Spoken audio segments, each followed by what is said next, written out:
A very good afternoon and welcome along to Heritage Oval for the Murdoch Lawyers DDBBL Grand Final on Power FM and Power TV Australia. All thanks to Robertson Scannell Financial Services and Infinite Aged Care Mount Lofty, which is that magnificent building overlooking the Oval.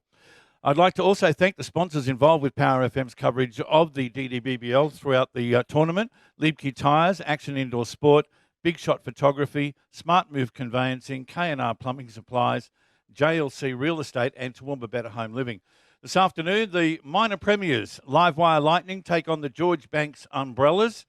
And the Umbrellas won the toss and have decided to bat first. So that's in about 15 minutes' time. The match will get underway. So in the meantime, we'll have some more music, but stay with us here on Power FM and Power TV for the Murdoch Lawyers DDBBL Grand Final.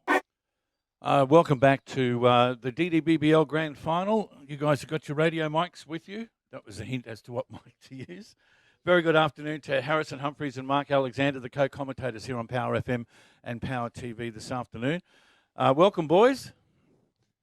Thank you, Jeff. It's another pleasure to be here. I'm as pumped up as a overinflated balloon this afternoon.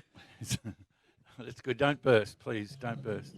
Classic Harrison Humphreys. I haven't got anything quick-witted like that to come out, but yeah, cracking afternoon here up in Mount Lofty at Heritage Oval.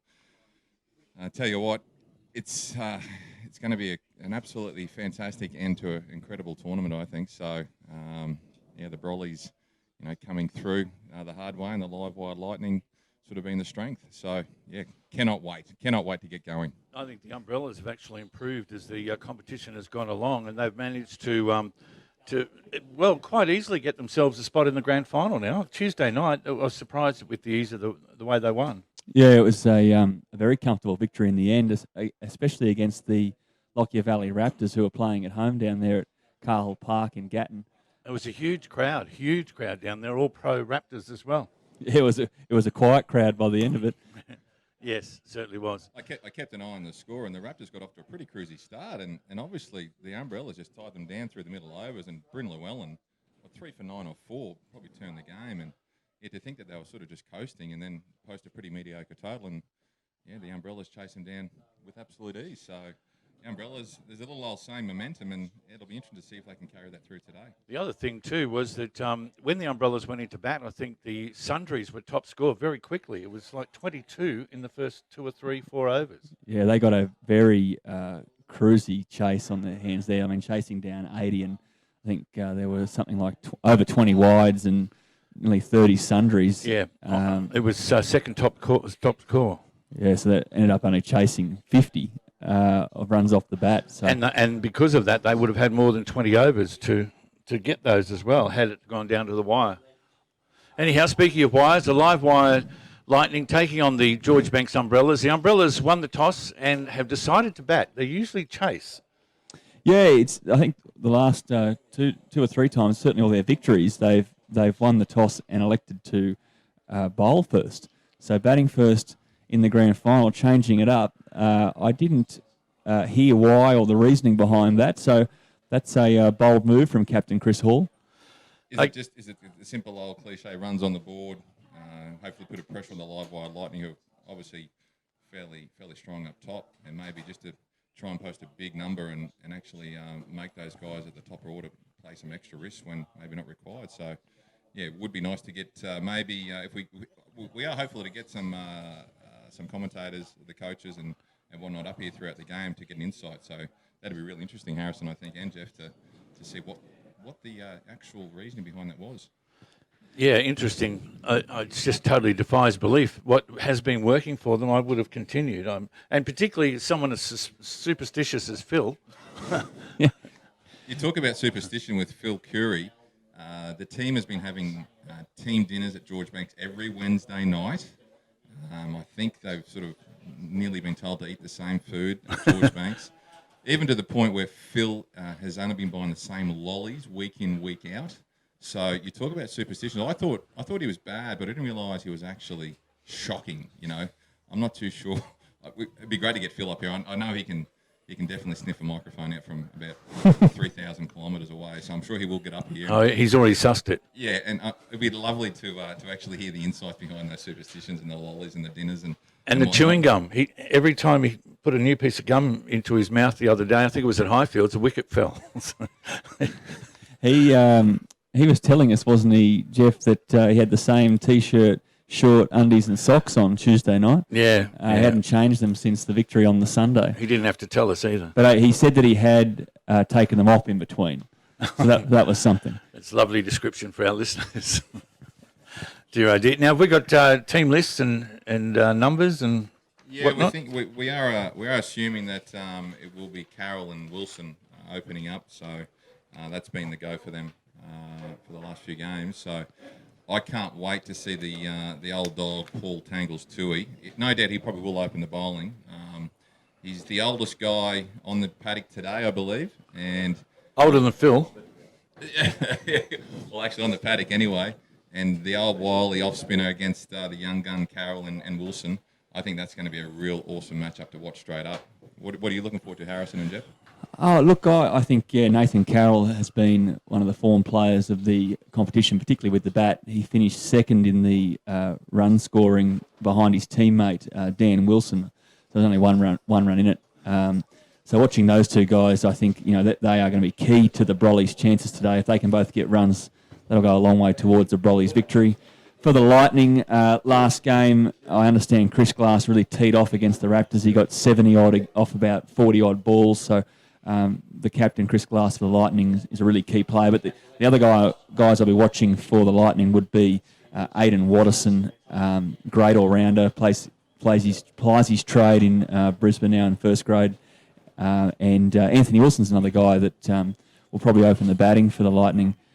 He's a guy that I think if he can get going and get a few on the board, that'll go a long way towards a Lightning victory. So the Lightning have had, well, not a week off, but they didn't have to play last Tuesday, whereas the Umbrellas did. Is that going to become a factor, do you think? Look, I think that is always a factor in sport at any level, actually. It's my personal belief. I think the more games you play, then the better off you are. Footy's a little bit different in the sense that you might pick up the odd injury the more you play. But I think, the more hits you have in a game like cricket, the more times you run in as a bowler, the better off you are. So I reckon that favours the Brollies playing an extra game midweek. So momentum. That's the way. That's the word. So, okay, let's get a tip from you guys. So, look, I think it's a really even game. I think on paper, the Lightning just shade the Umbrellas, but the Umbrellas have the momentum, as we've been saying. But the Lightning have been probably the form team of the competition. So I'm going to go... look, I tipped the Umbrellas on Facebook yesterday, but that was only to G up Phil Curry. So I'm going to tip the Lightning. He's got a voodoo doll of you. You know that, don't you? For doing that. Wouldn't be surprised at all. I'm going to go with the Brollies. A little smoky, no doubt with the bookies. They'll be well outside favourites. Probably good value if we've got any odds. I just think that if they can get away here early, they're going to post a big number, and I think that's the whole idea. They're going to fortune favours the brave, and I think that'll be the key. And Carroll isn't actually opening the batting. It is actually Dan Wilson and Tully Wilson, so a slight change up from what we've seen. So whether or not that's a tactic, time will tell. So we're about to get going here. How good's this going to be? Well, I'll give you my tip at the end of the game. No, seriously, I think the Brollies, they have the momentum. Mind you, the Lightning did peel off 184 at Highfields a week or so ago. So, yeah. So, again, on the fence, I guess. I think, Mark, you called it. It's going to be Paul Tangles Toohey to open from the North Street end here for the Lightning. You're listening to the Murdoch Lawyers DDBBL Grand Final on Power FM and Power TV Australia, thanks to Robertson Scannell Financial Services and Infinite Aged Care Mount Lofty that overlook our wonderful Heritage Oval here. Dot ball to start there. Toohey to D. Wilson. Followed by another dot. Tidy start here for Tangles. How big an influence does spin come into this competition? Massive. Yeah. The games that I've been watching and following, they seem to turn the games. The Raptors took forever to short and wide. Lovely shot there from Dan Wilson. He's cut that away authoritatively. to the point boundary. That ball did race over that outfield pretty quick. It's been pretty dry, obviously, everywhere, and no different to Toowoomba. We've had a few drops of rain recently, but the outfield looks pretty fast, so could see some good value for runs. So no wicket for 4. He timed that well. Goes again. Cut shot straight to backward point. No run. Just making a little room for himself there, Dan Wilson. So, speaking of first grade cricketers in Brisbane, Dan apparently goes very well down there, I'm told. I'm told reliably by Liam Brown, his Broly's teammate, that he scores hundreds for fun, apparently. Apparently amongst them. Paul Toohey, stalwart of Toowoomba cricket, Mets, Queensland country player coming in. Little flick off the pads, just a short into wicket, no run. Great control, Tangles. And that's the end of the over. So no wicket for 4 at the moment. Over number 1 complete. Have you had a chance to go out and have a look at the pitch at all? I didn't want to overstep the mark. I didn't know if there's any sort of particular rules, Jeff. I don't think anyone would have minded. So I was talking to Troy Gursky, Bubs, the captain of the 80K Aztecs. He was going to go for a sneaky look, and no doubt Bubs will come up here and give us his viewpoint. He's seen a few pictures in his time, so... Yeah, we said he would pop up and have a chat with us yesterday in the semi-pros. He said that, so hopefully he does and gives us his insight. I managed to take a quick squiz, and mostly hard, and probably a little bit dry, if anything. The odd little crack or two, what you might call a soft spot as opposed to a crack. Hits those, it might do something interesting, but by and large, a pretty good batting wicket, I reckon. We've got Aidan Watterson opening the bowling from the other end. Ex-Diggers boy, now playing for Brisbane North, and had some success last week winning the one-day final down there in Brisbane. So no doubt that sort of experience will hold him in good stead today. Nothing like having that finals experience on hand. Yeah, he's a real X factor for the Lightning today, I reckon.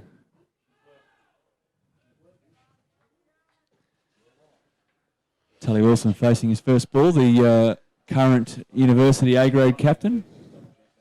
He's got a few runs in this competition. You know a bit about university, Harrison? Yeah, look, I was lucky enough to play You've uni for about 15 years. Switched off. Yeah, sorry, I was lucky enough to play for uni for about 15 years or so. Ooh, nearly threw him there. Looks sharp, doesn't he? Looks really sharp. You know, I think he bowls decent wheels these days. He's got a lovely action approach to the crease. And, yeah, I think he gets him through okay. Certainly last time I faced him here in Toowoomba when he was playing here, he wasn't slow, put it that way. I have heard some stories, Harrison, I don't know if they're true, that you didn't score that quickly when you were batting. I think that's a nasty rumour, Mark. It's been going for about 6 Flashy weeks. shot, outside edge, probably through the second slip region and beats third man. That's 4. Doesn't matter how they come. The Brollies now move on to 8, and Wilson off the mark with a flashy drive outside off stump, takes the edge and beats third man to the boundary. Might make your heart flutter a little bit seeing that sort of shot in the second over, Harrison. So, but it all counts. It all counts. Doesn't take much to make my heart flutter, Mark. But this is T20 cricket, and you know, it's not quite hit out or get out, but it's pretty close to it. Ooh, there's a bit of bounce.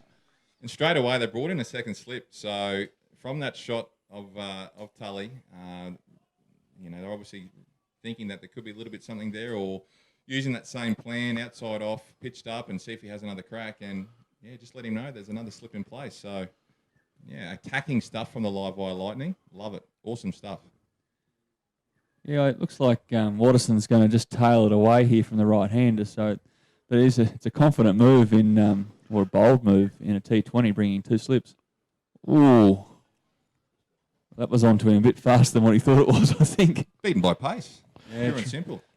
Tried a pull shot, and you know, he copped that in the ribs. It was nearly a clean bowled move, wasn't it? Yep.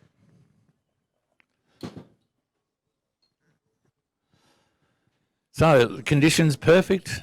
Bit of cloud about, not much. Top of about 29 degrees today in Toowoomba City. We'd probably be peaking that at the moment.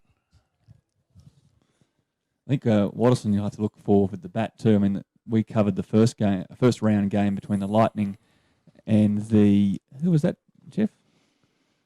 Was it the Raptors? No, it was the Aztecs. Aztecs, that's right, yes. Oh, well fielded at sort of a square gallery or a finish point. Saved a couple.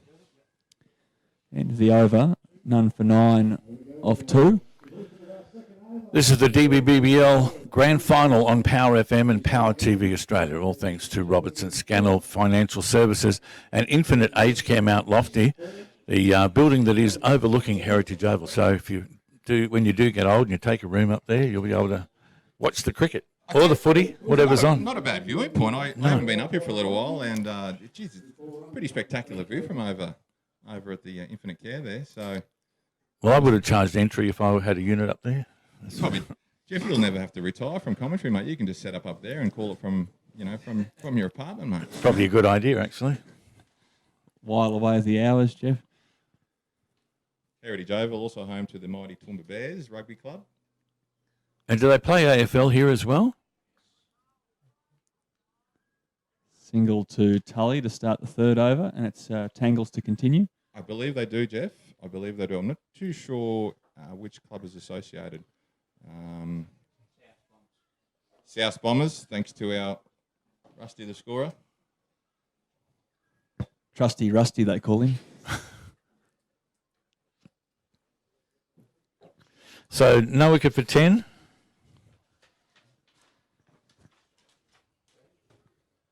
Tangles, Paul Toohey, in. Takes up the invitation out to mid-wicket. Got him. Big wicket. That's Dan Wilson on his way. Dan Wilson, the highest run scorer in the DDBBL this year, 186 runs up to this game, and has been, they've got his wicket real cheap. Paul Toohey, the old veteran, strikes again. Can we have a look at that on the replay? Is that possible? Out for 4, I think. Is that right, Rick? Dan Wilson gone for 4 runs. That's a big blow to the Brollies. Certainly wouldn't have been in the plans, would it?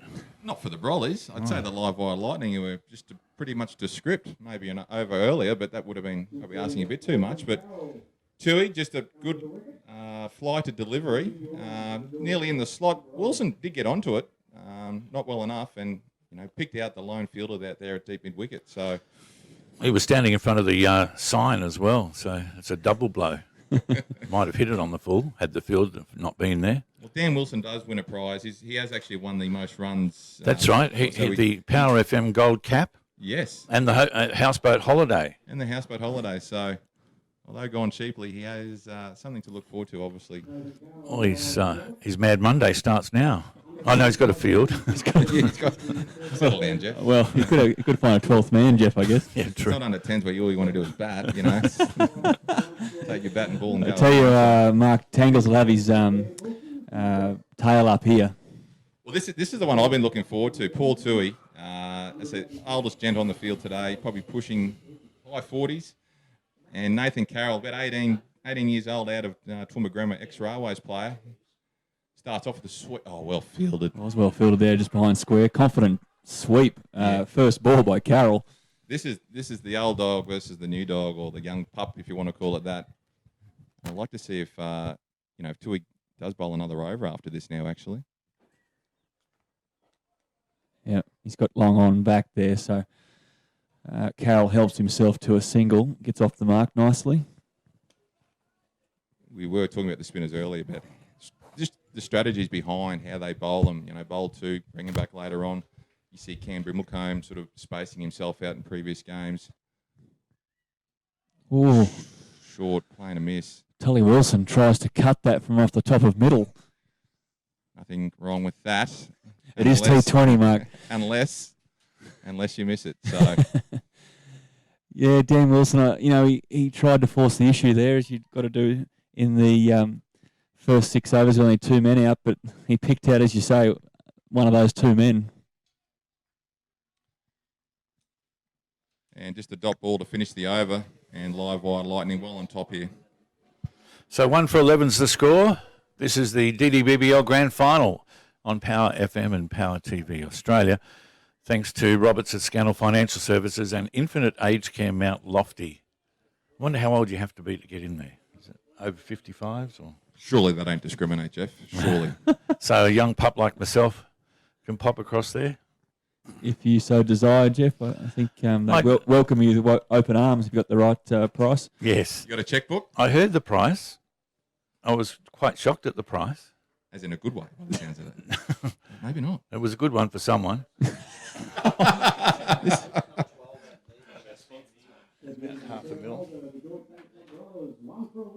Watterson to continue here.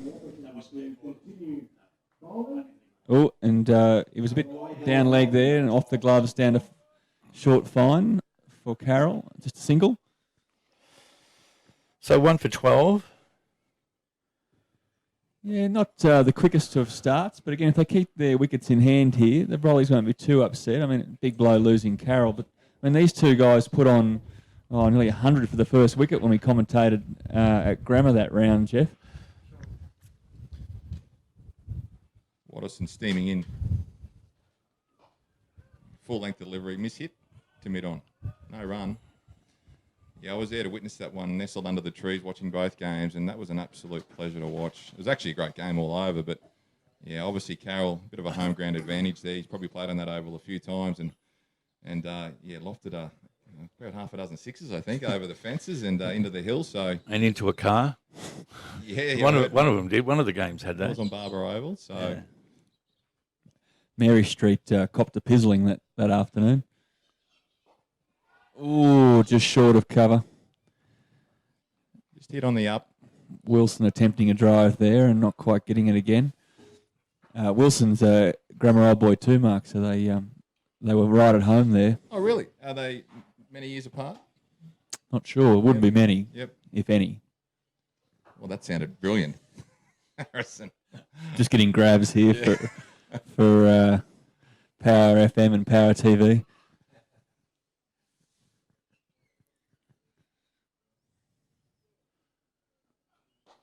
The catch. God, dropped.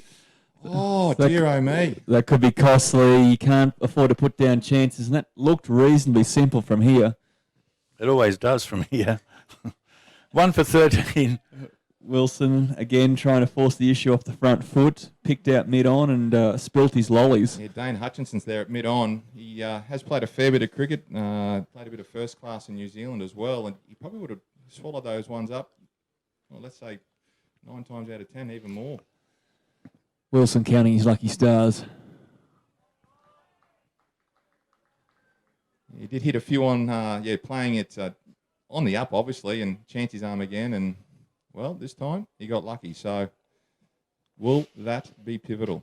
Actually, I'm sure it will be. Yeah, I think these are the sort of moments in a game that can actually, turn. So I think drop chances and those sort of things, or taking your half chances in T20s are amplified, the effect on the game.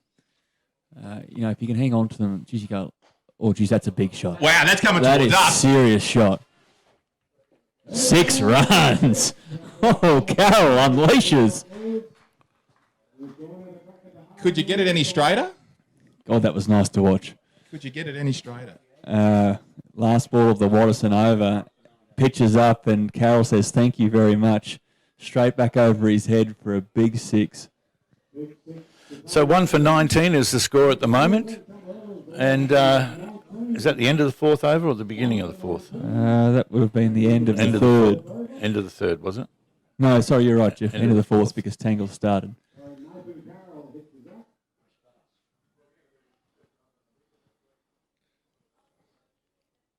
So we do have a bowling change. So Paul Toowoomba is taken out of the attack. And Chris Glass. Bringing himself into the attack, the skipper. Another good, confident, bold move. Stamping his authority early. To date, he's got 5 wickets at an average of 13.6 in the DDBBL. For those people watching or listening in, he's a pretty handy ex-hockey player, apparently. Very handy indeed. An all-rounder from Brothers Diggers. So, yeah, he's been a central part of Diggers A grade now for many seasons and a large part of their success. Nice shot. Just the single down the ground to Wilson. So 1 for 20 now. The winners of the competition today take a cool $7,000 away. The team does. Not bad, eh? For 6 weeks' work. Yeah, it's very foreign concept to Toowoomba cricket, winning a comp and winning cash. Well, if they don't want it, I think of a few people I know that. Well, you might need to get into infinite aged care, Jeff. That's true. That's a deposit for a day. might get you a door handle, mate.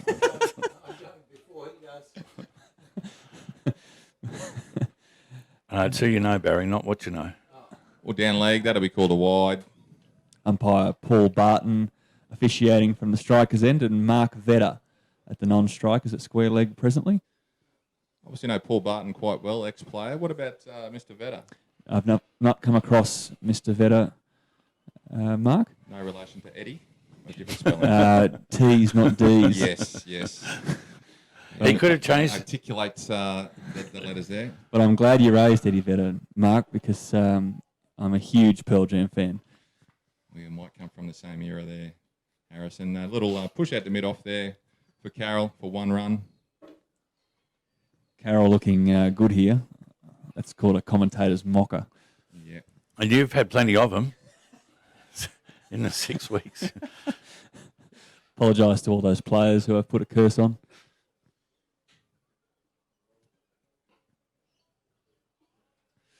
Pretty tight. Good line. A little bit short. Tried to make some room for himself, Wilson, there, and just pushed out to the covers. Yeah, Tully just struggling for a bit of timing here. I think he's got the right idea. You know, he's playing the right shots to the right balls, but just not coming out of the middle just yet. Here comes the skipper. Glass. It's sort of...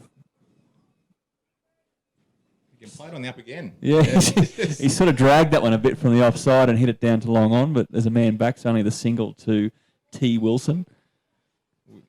No doubt we'll talk a bit about the concept and how it sort of came about. But yeah, we're talking about cash, prize money for a local regional Toowoomba cricket comp. That's just incredible. So absolutely amazing.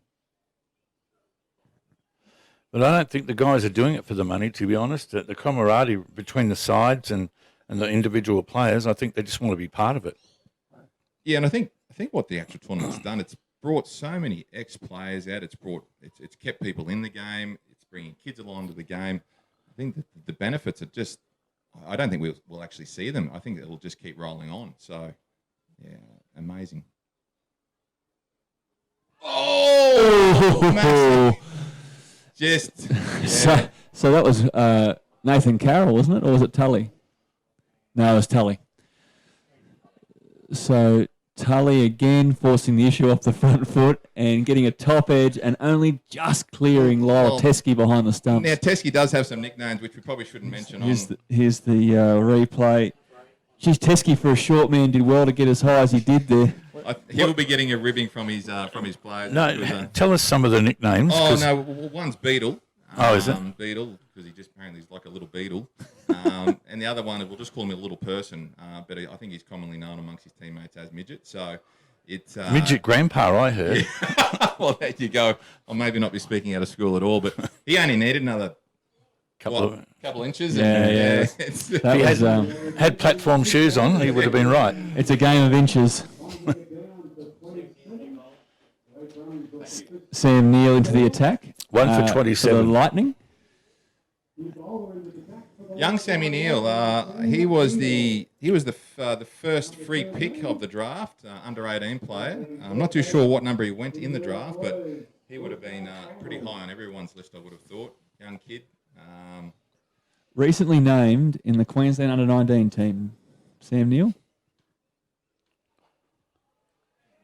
Probably start off as a batter, but since he's, I guess like all of us, as he's maturing, he's starting to get a bit of pace about him, and by all reports, starting to find a little bit of generate a fair bit of wheels, I guess, when it comes to bowling. So nothing like his old man Jeff at all, and obviously playing with his brother here, Luke, as well. So yeah, nice to see these young fellas rolling around with the old boys. It's awesome. Yeah, when we covered the first round game between the Lightning and chance of a run out if he hits. Oh, jeez. Can you call it from here? No, very terrible angle, but look, I think he might have been just home actually. Sorry, Harrison, interrupted you there. No, you're right. It was all happening here at Heritage. So lost my train of thought. Mark? Sammy Neal, what you yes, Lightning beat the Aztecs first round. We're a side on there, and he did look to have a good amount of speed behind him when he let the ball go. I reckon if he can keep it tight here, the boys will have trouble getting him away. Yeah, nice tight line there to Tully Wilson, and just a nice little late cut down to third man for one. I think that's what Tully's got to do a bit more of. The game that we covered at Grammar between the Brollies and the Rockets, Tully guided the third man beautifully and often, and just kept that strike turning over and kept Carroll on strike. Got to see more of the strike, and that was a real key part of their big partnership. Sometimes hard to put the big shots away when you're not hitting that well because you want to contribute, but you're probably contributing more by just ticking the strike over. So back foot drive to point, no run. Lovely line and length here from Sam Neal. Yeah, he's found his rhythm straight away here. It's good to see from the young fella. Yeah, so Carroll's had a few close shaves now. I mean, he had that. That was Wilson the previous over, but this over, Tully mishit a cut shot to point, and Carroll backing up a long way, and Point had a shy. And as I say, I think he might have been home, but it was a close thing. Played away down to third man. Oh, well done on the boundary. 2 to the total. 2 to Carroll after was he advancing then to play a cut shot? I'm not too sure if we can snatch a replay there, but put a bit of pressure on Barry here. But I think he definitely backed away and could have advanced a little bit. The nature of the T20 beast does not want to get tied down. It was a bit tennis serve, wasn't it?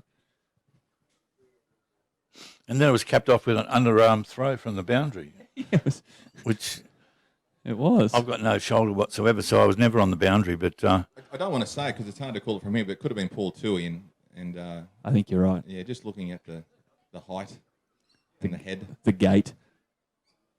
He's backing away there. Shot.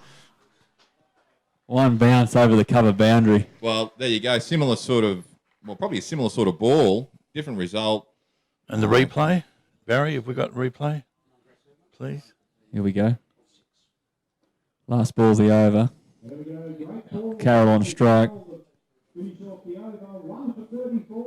Gave himself some room, and geez, he timed it nicely. It's like nearly a half-check drive. Yeah. It wasn't much of a swing, was it? But the ball travelled quite some speed to the boundary. Wow. So we got 1 for 34. Yes, into the 6th, so the last over of the power play. So I guess it's time to have a look at what's past score. Well, 6 overs gone, and they're going at just about a run a ball. And big boundaries here at Heritage, although they are in a little bit today. That's Tully's strength. I think he might have been listening to me. Yeah, we've got an earpiece out there for him.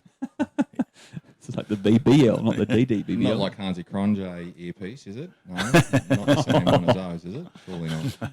I don't think anyone's framing a market on this, Mark. Well, that would be interesting to see the bookies' odds after 6 coming into the 6th over. Yeah, at this time. It's probably easy to call trying to predict a score now. Glass. Oh! Into the huge! Into the bleachers. Can we say bleachers in cricket? I think we just did. He's hit that a long, long way. Glass pitches up on the legs. Carroll, anything full here, he is dismissing. Whew. He gave that a little bit more than the previous over cover drive. This one's gone to cow off the front shoe.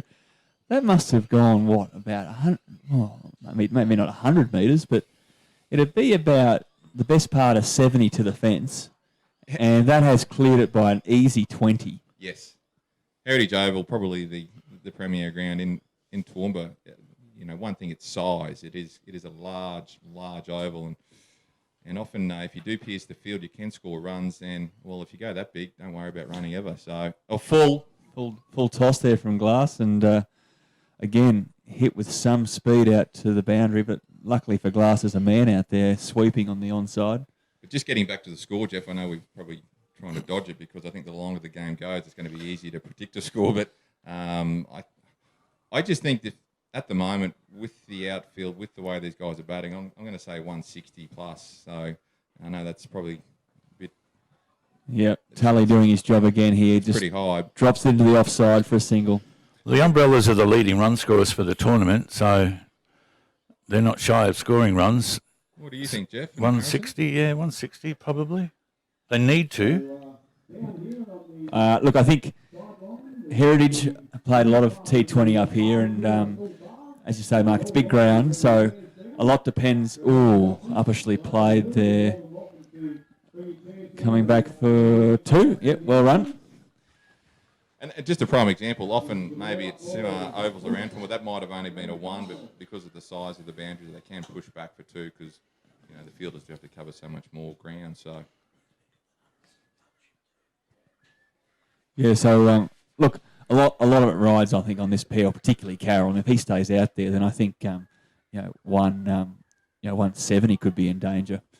But look, I'm going to be a bit conservative. I'm going to say 150. I think they'll lose a wicket or 2 when they try to accelerate the run rate later. I'm going to say 150 on this ground. But as I say, look, if Carroll, that's subject to Carroll staying out there. And if Carroll stays out there, 160, 170. He's out, in the next sort of few overs. Jeff, 140, 150. But you said it, Jeff. They need to. Yeah, they do. Yeah, they need to with that. With the way the Lightning have been batting. So, are you willing to put a number on this game, Jeff? How many? Yeah, I agree with you. 160 they'll need. That's par. What they get, of course, we won't know till the end of the 20th over.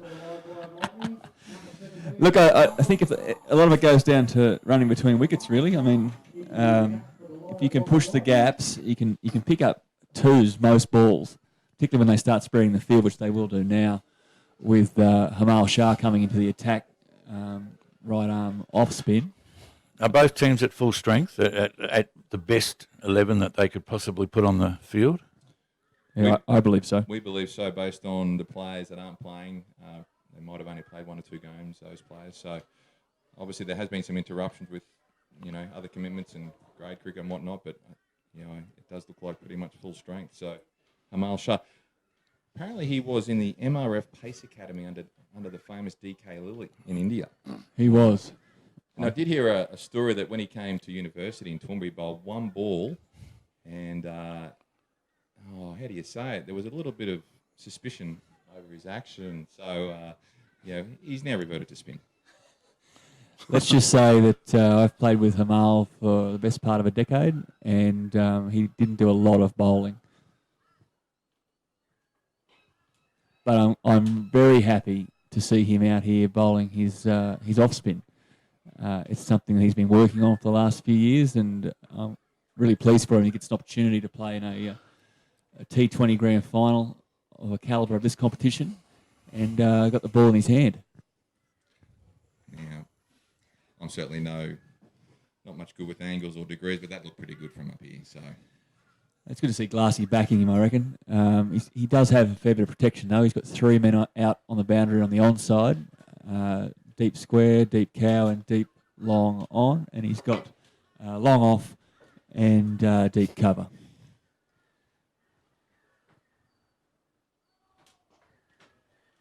Full toss. Just played down the mid-off conservatively. That was a tricky word for me to peel off. So Effortlessly. Yeah. Great vision here from Power TV. We're going everywhere, Jeff and Barry. Anyone can basically anywhere across the world. Anyone that has an internet connection. Obviously, a lot of countries faster than our NBN, but touchy subject. I know there's a couple of very keen sportsmen, young teenagers down in Camberwell, Melbourne, Victoria, who are watching Ollie and Archie. They absolutely love the game and got him!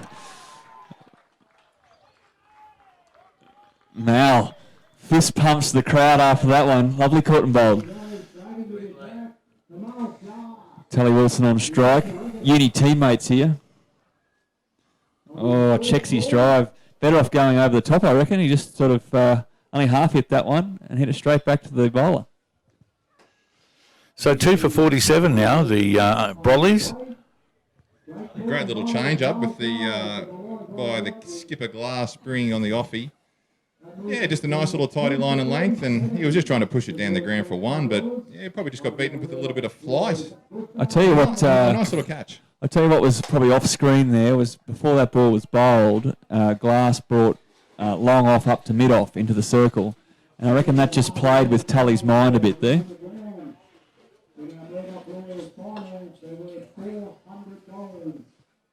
We all talk about Test match cricket being a game of chess. Well, T20 is really no different, just in a much accelerated format. You know, little pieces being moved around.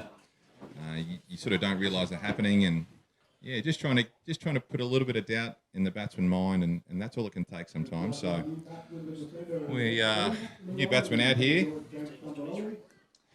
Tully departs for 15 runs off 23 balls, so a handy contribution from I think he opened the innings with Dan Wilson. So, look, not a bad start. I don't think the Umbrellas will be unhappy with this start. They're going along at a reasonable rate.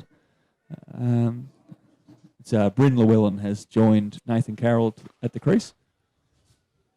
Bryn Llewellyn coming in at 70 runs, average of 23, but some handy figures with the ball. I think he announced he wasn't a bowler, but he seemed to be countering that with some handy wickets. Oh, nice start there from Shah to the new batsman. Like the slip in place? Yeah, loving it. Loving that. That's great. Because, you know, if Mal gets any turn off this, it will be to the left-hander, and he's got a man waiting. Oh, ball nearly threw him. Inside edge? Yeah. Geez, it was nearly no bat in that, and that was LB Plum. Can we have a look at that, Barry, please? No replay available on that one there. Okay. Great first over from the Uni Bush Chook.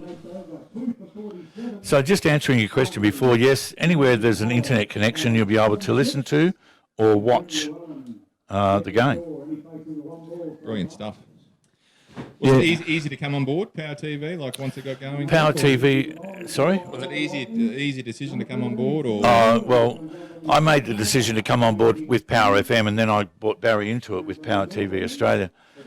Cricket's my favourite game, so it wasn't hard. We're already doing the Toowoomba Rugby League, so no one was doing local sport.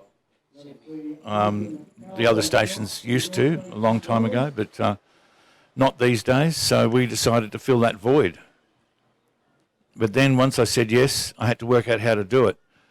Not knowing the players was the biggest problem I had. I'll ask the captain there at cover, well fielded. Sam Neal swapped ends. He's now coming from the North Street end, and that was a bit of a wide one to start with, but he got away with it to Nathan Carroll. No run into the covers. I think with the addition of what you've been doing here with Power TV, it is reversing the trend of regional cricket, isn't it? So, yeah. Oh, no. Just dropped short of the fielder long on there. Carroll would have had his heart in his mouth for a little while. You Kent mentioned that he'd been approached in other areas to them to look at the model, so certainly struck a chord. Yeah, absolutely. And to think that he had this idea 7 years ago, and it sort of, in a way, didn't get up. And then him and Tony Anderson were talking at a game in February, and they knew something needed to be done, and they basically said, well, let's do it. And to think that here we are, a really incredible tournament. injected so much life into not just Toowoomba cricket, but surrounds as well. So. Oh, hello. Big shout for LB. Turned down by umpire Barton. I found everywhere I spoke to people about the DDBBL, they knew about it. So that's full marks to whoever's marketing it, whether it's social media or Channel 7 really did cover a lot, has covered it, been very good. So has Win. And, of course, we've had Lincoln down here co-commentating, which was fantastic for him to take time out of his schedule to come and join us, as it is for you guys as well. We do appreciate it.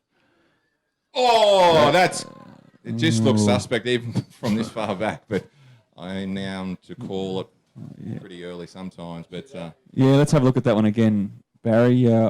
My tip here, Mark, is it was missing off stump. It might have been a bit high too. He just got trapped on the crease. It's a beautiful delivery. Oh, yeah, hit him above the knee roll there. Always hard to. Not a tall man though, Bryn. So, but anyway, Paul Barton dismissed it. Well, dismissed it. That's the wrong word. Rejected the appeal quite quickly. Ooh, Carroll getting agricultural now. Yeah, just stepping across, trying to get those long, as they say, the long levers. But yeah, there's really no problems giving my time. I guess it's just another positive out of this particular DDBBL. It brings ex-players, even blokes like myself who used to play the game a lot, and now actually getting a chance to watch and call a game, which is, asked me 2 weeks ago, I thought, commentate a cricket game? Like, you've got to be joking, and it's incredible fun. So I'd like to thank Kent and Tony and the guys here at Power. It's been an absolute pleasure. No, we appreciate it and have enjoyed having your expertise, particularly knowing the locals, knowing the fields and the pitches. It's been a fantastic help. 2 for 49 is the score at the moment, 9 overs. So approaching the halfway mark. We're going to move on.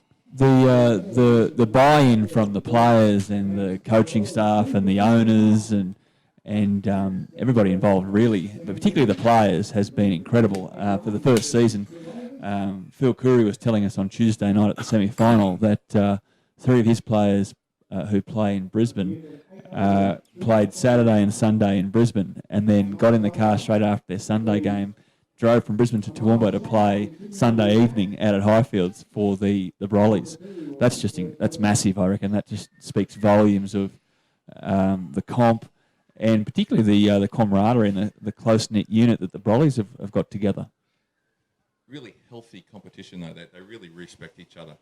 And you've got to give absolute kudos to all of them. You've got Murdoch Lawyers, Adrian Crook, still plays for uni. Justin Shine and Tom McVeigh there at Murdoch Lawyers who've got right behind. There's a run-out chance! Jeez, that was tight. Now, I don't know how. Too sure. Did he fumble that? Or? I don't know how the ball ends up down there. What happened there?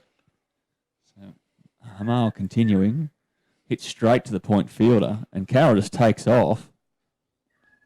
Yes, the keeper just dropped it. But how did the... I don't know how I still don't know, even after looking at a replay, how the ball ends up dribbling down the pitch towards the bowler. We might need a physics master up here to explain that one, because that looked like it was... I think Carroll was... I mean, again, we're a terrible angle, but he looked reasonably comfortable there. Like, was he safe? He was running hard, but that's what you need to do. Big dive, I guess. Oh, reverse sweep. Yes. That's one thing I have noticed. You haven't seen a lot of those... few ramp shots have been around, huh? Yeah. There's been a few ramps in the comp. It seems to be the traditional shots that are... That's the first reverse sweep I've seen, though, in the games I've covered. Yep, same here. And the traditional sweep, no one down there behind square. Yeah, that was a poor ball, but I tell you what, Carroll put that away very nicely. Just trickled over the boundary. Yeah, not as... I thought that was going to make it easy. But obviously the reverse sweep is on. They've only got basically one guy there at just behind point, so anything past there's run. So yeah, it's a good shot in the right, definitely a good shot to play. So 2 for 54, the score moves on to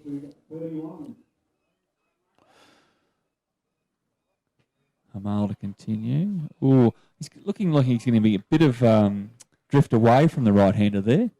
And that's a block. That's yeah, it must have been a good ball because he's got plenty of options for ones or twos. The field is spread, so you'd think you'd be trying to get a bit more on it to. There it is. There's the reverse sweep. Gets it this time. Well executed. I mean, a difficult shot. And that one does race away. Yeah, It's different parts of the outfield, I think, are quicker than others, maybe Mark. there's a sprinkler on over the other side. Not too sure, but That's another nice shot. So 2 for 58 at the end of the over, I should say. This is Murdoch Lawyers DDBBL Grand Final on Power FM through Power TV Australia. A simulcast for Robertson Scannell Financial Services and Infinite Aged Care at Mount Lofty. probably should just, we talked about the tournament and just the raging success, but just the owners and the people that have actually dished up cash to buy teams. Lipke Lions, Chris Lipke Ties, Adika Aztecs with Dan Burrow, Lockyer Valley Raptors, Ian O'Brien and Lance Pollock, George Banks Umbrellas, Phil Curry, of course, Hip Pocket Rockets, Graham Strang, and Livewire Lightning, Nick Payne and Grant Spy. So, really, these guys have started it with Kent and Tony and then the players jumping on board. And, I go through the coaches and they're all ex really good players. And, you've got Brad Spanner sort of up against his brother Dean Spanner. And, Brad's been up in the commentary box a few times as well. Now, you guys, any thoughts of playing in this competition at all for the Power FM Pirates? Jeff, what's the salary? It's a nice round figure like everyone else in this organisation. It's a non-profit organisation, you know that, don't you? Didn't start off like that. Sorry. Yeah, it didn't start off like that, but it just happened. Just looking at that action, that must be Brendan O'Leary from That is Brendan O'Leary. You can't mistake that one. I'm not too sure, but I know at the start of this particular idea, Kent was hoping to get 90 players entered for the draft, which would make 15-man squads, and he told me he had a little quiet moment to himself when he reached 90, and then he had over 170 players registered. So, I'm not too sure where myself would be put in the draft. I'd definitely be a free pick, I would have thought, and maybe not even that. So, and that's just another thing about the tournament. You've got roughly 60, 70 players that didn't make it, so they'll be chomping at the bit this season to go out and score runs and take wickets to make one of these teams next year. Yeah, so they can win the Power FM Gold Cap and the 4-night houseboat holiday. So very generous of Power FM, a 4-night houseboat holiday to the Tweed Heads. Jeff, how did that come about? Well, actually, Kent asked me if I could arrange some holidays to give away to the leading run scorer and the leading wicket taker. And I said, yeah, and once again, said yes and worked out to do it later. No, I went and saw Curran Cove, but they were too restrictive in what they wanted to do. And so I Burger Houseboats have advertised with us before, so I contacted them again, and they said yes for that magic word. Out a deal, Jeff. Magic word called contra. You must know that word all too well in this particular game.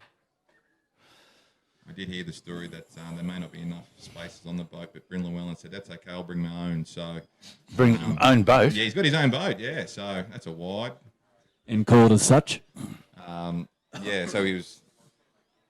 Yeah, he just said, I'll bring my own. Whatever floats their boat, that's fine by me. Oh, Jeff.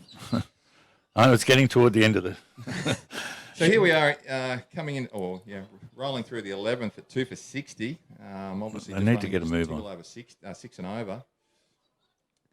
That last over, a couple of boundaries really helped. They were sort of falling behind a par run rate, I would have thought, until Carroll hit that pair of boundary in the last Shah over. But Brendan O'Leary's doing well here to contain the Brollies in his first over.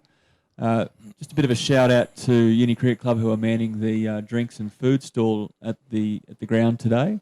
So if you are listening or watching, but you are nearby and you're sitting on the fence as to whether to come down or not and watch, I can vouch for the coldness of the Gatorades. Well bowled. Yeah, I can do that. Also, the nourishment from the sausage on the bread. It's a fair and reasonable price. You'd be happy to know that John Littleproud is not cooking them, I believe. So, well, he's there though, and he's wearing a terrible shirt. Is that him? Is it that green one?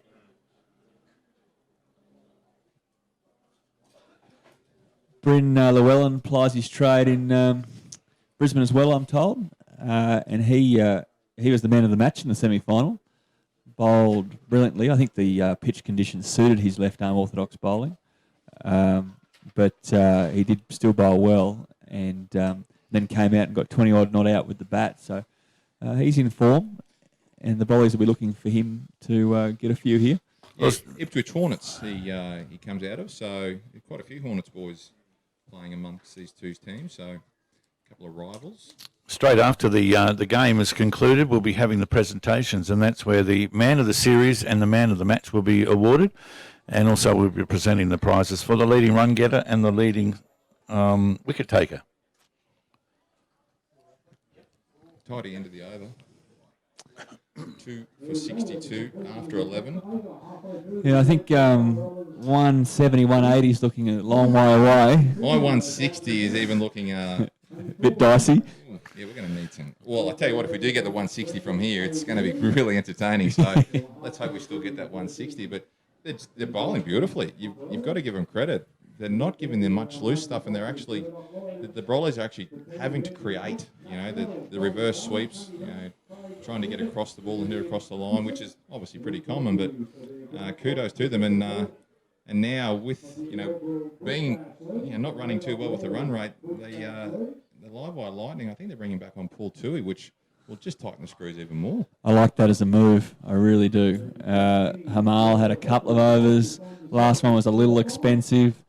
Don't want the batsman to get used to the bowler, so let's change it up again. But let's stay with spin.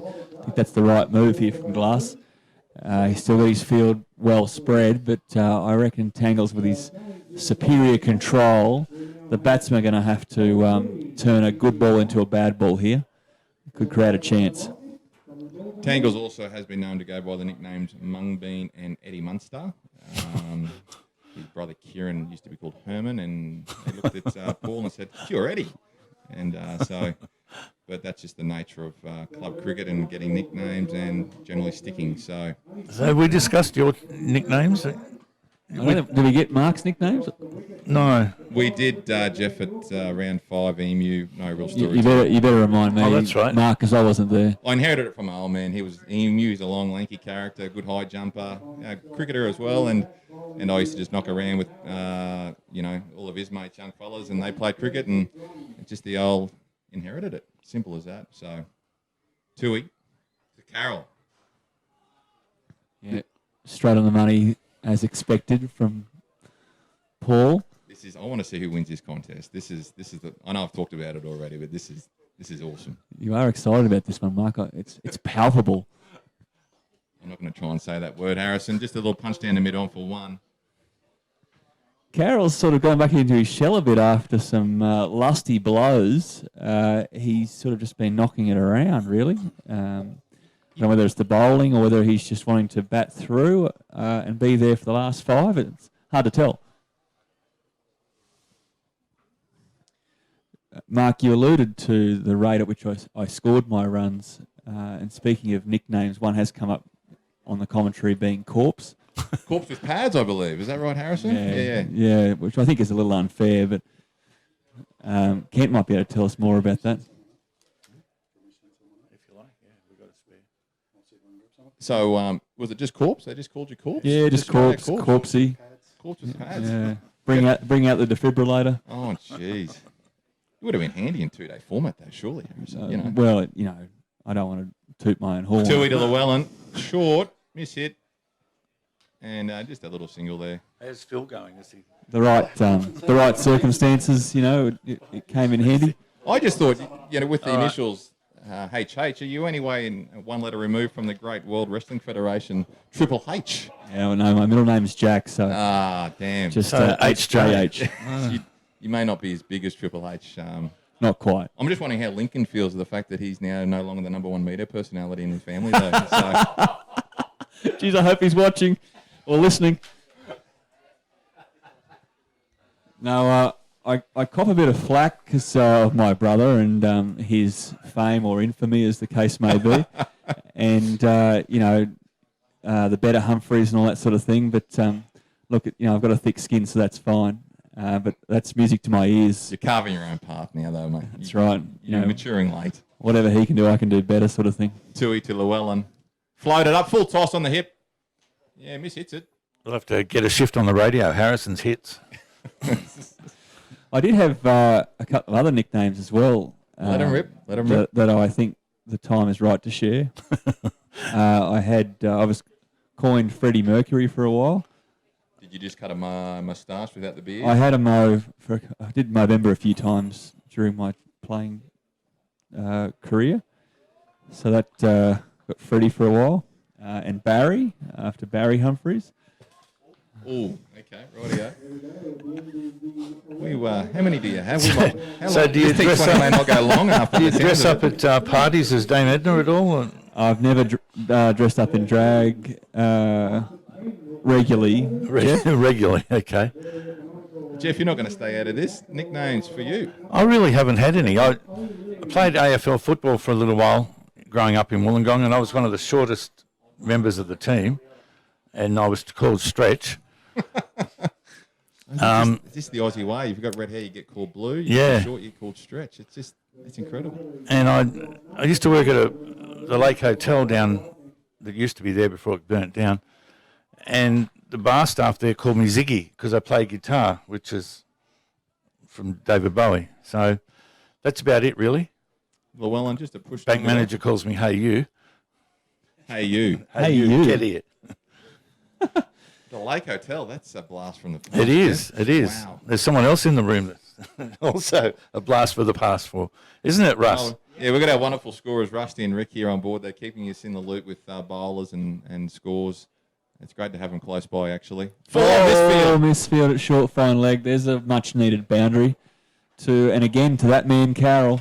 Was it a full toss? Yeah, it definitely was a full toss, just on the pads. And probably should have been cut off still. I think he sort of got caught napping. Here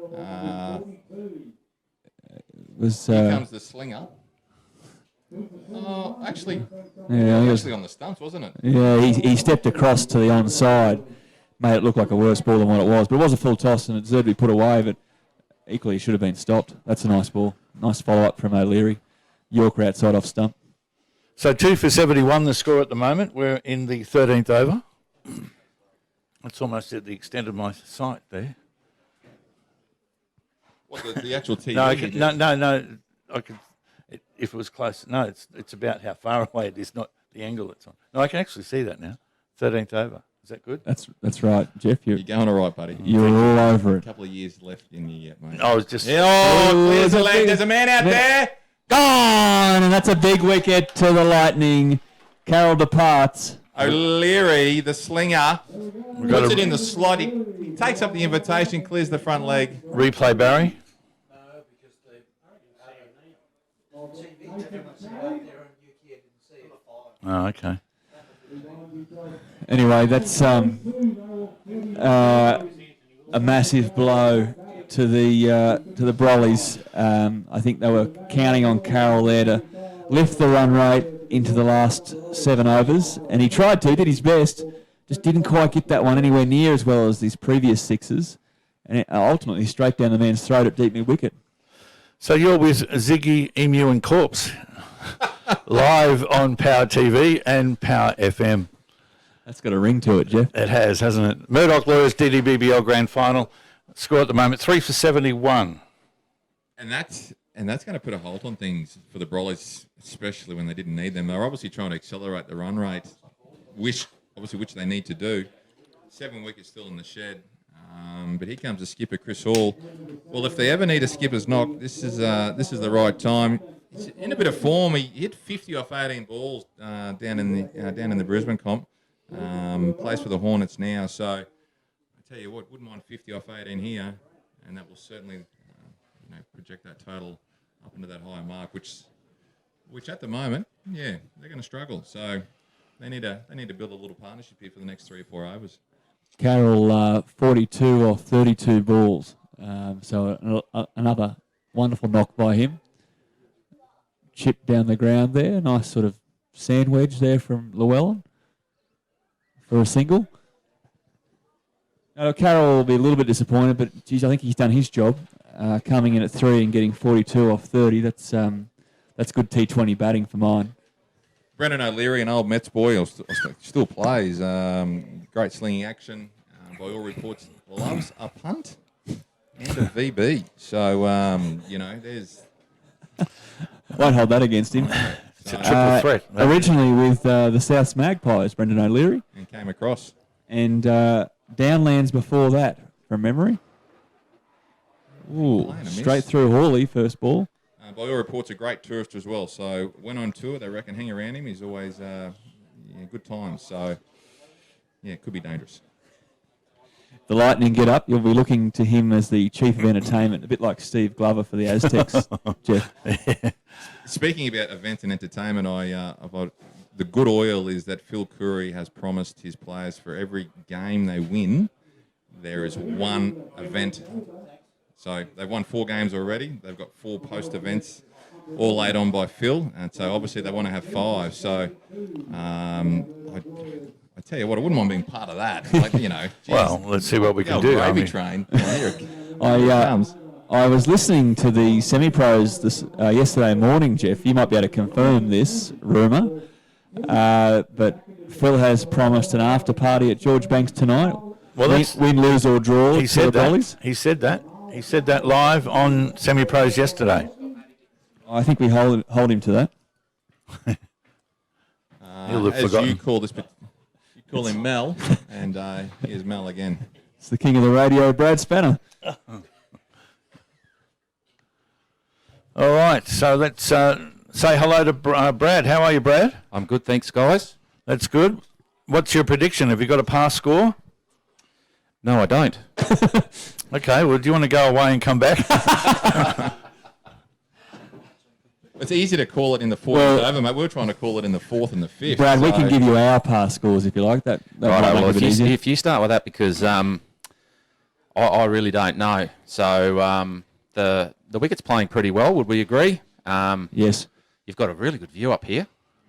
Cracking day, cracking view.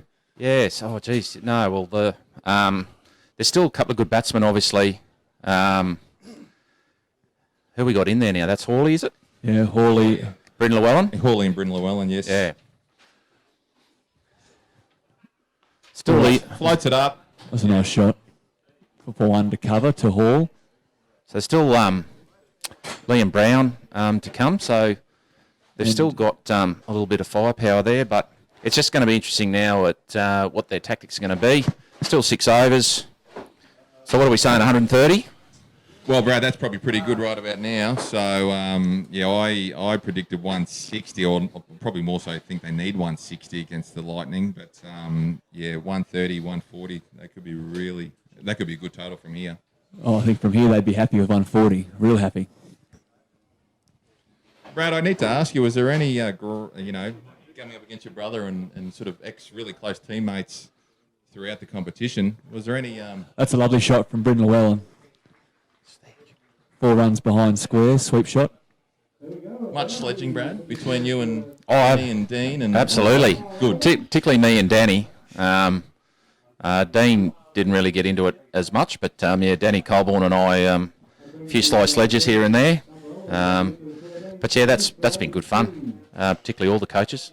Well, I do know that from that semi-final, Matthew Dennis and Russell Dennis, rival coaches, both drove down together because they're father and son, and there was a bit of a prickly car ride home apparently. So Radar, the great opening bowler from the 80s and 90s, and his young son Matty, come to head. So good stuff, isn't it? Like healthy competition. Yeah, no, it is. It's good fun, and there's 2 coaches nearly for every side. So and a lot of them are probably.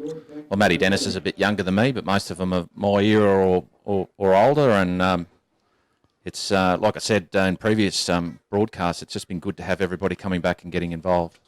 Dean didn't say much yesterday on the semi-pros when he came into the studio. Well, he said because Phil Curry was there. and Liam Brown. He said he couldn't get a word in, Jeff. So anyway, imagine if I was there. No chance. We'd be still playing the ad breaks to catch up on. I'm yet to see Phil Curry pace around the outside of the... I haven't seen him at all. Boundary, which is... I can see him. He's standing up. He's standing up over there now. But I don't think I've seen him sit down. Oh, yeah, I can see him, yeah. So the crowd out there, is it good? I can't quite see it from here. It is, yeah. Under the tents over there, I'm not sure. She's that nearly bowled him. how many people were around when Queensland and West Indies played here, but they had like a tent city right around the the western side of the boundary, and there's a little mini one going on there now. It's great atmosphere down there, and there's quite a few people up here pushed up towards the car park. So we do have a good crowd. O'Leary. And shaping is a good game too. Wow. Just a little chip shot back. Caught and bowled. O'Leary strikes again, and that's the skipper, Chris Hall, gone. That's another big wicket to the Lightning.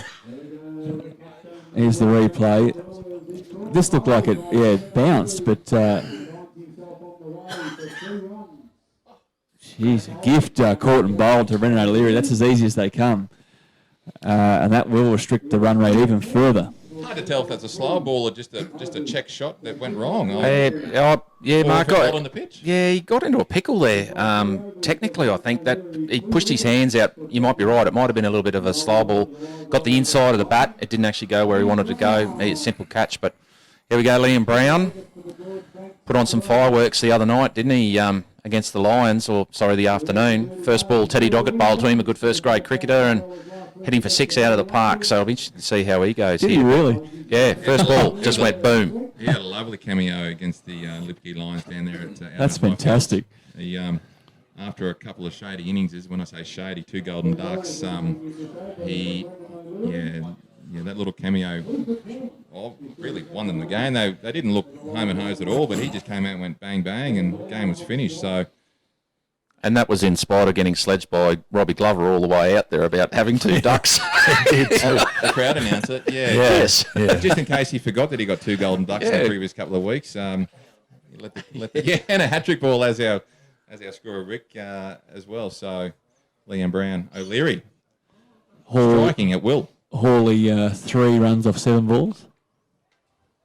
And that's just almost a hockey bunt out to point there for a single for Browning off his first ball. Good start. He knows how to do them, I believe. Is that right? Yeah, he's another one of the skilled hockey players participating today. I've been told he's probably at 3rd or 4th best in his family. Is that spot on? Or?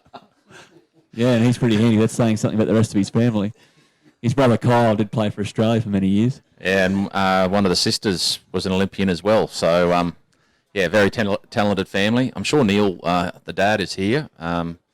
He's very into his cricket, like Liam is. Liam's one of those guys I think it's captain's nightmare trying to set a field to him because he does hit the ball 360.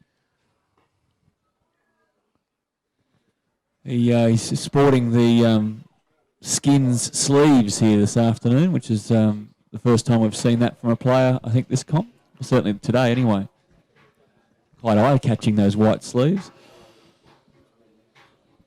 Just quietly, he's done a great job for this competition with his little live broadcasts on Facebook and that sort of thing. I know my wife was watching, keeping an eye on the game there out at Highfields last week, and she said, "Who's this Liam Brown? He does a great job." And I said, "Well, you do know his dad." And then when she put everything together, she realised who he was. So he's done a fantastic job for promoting the game.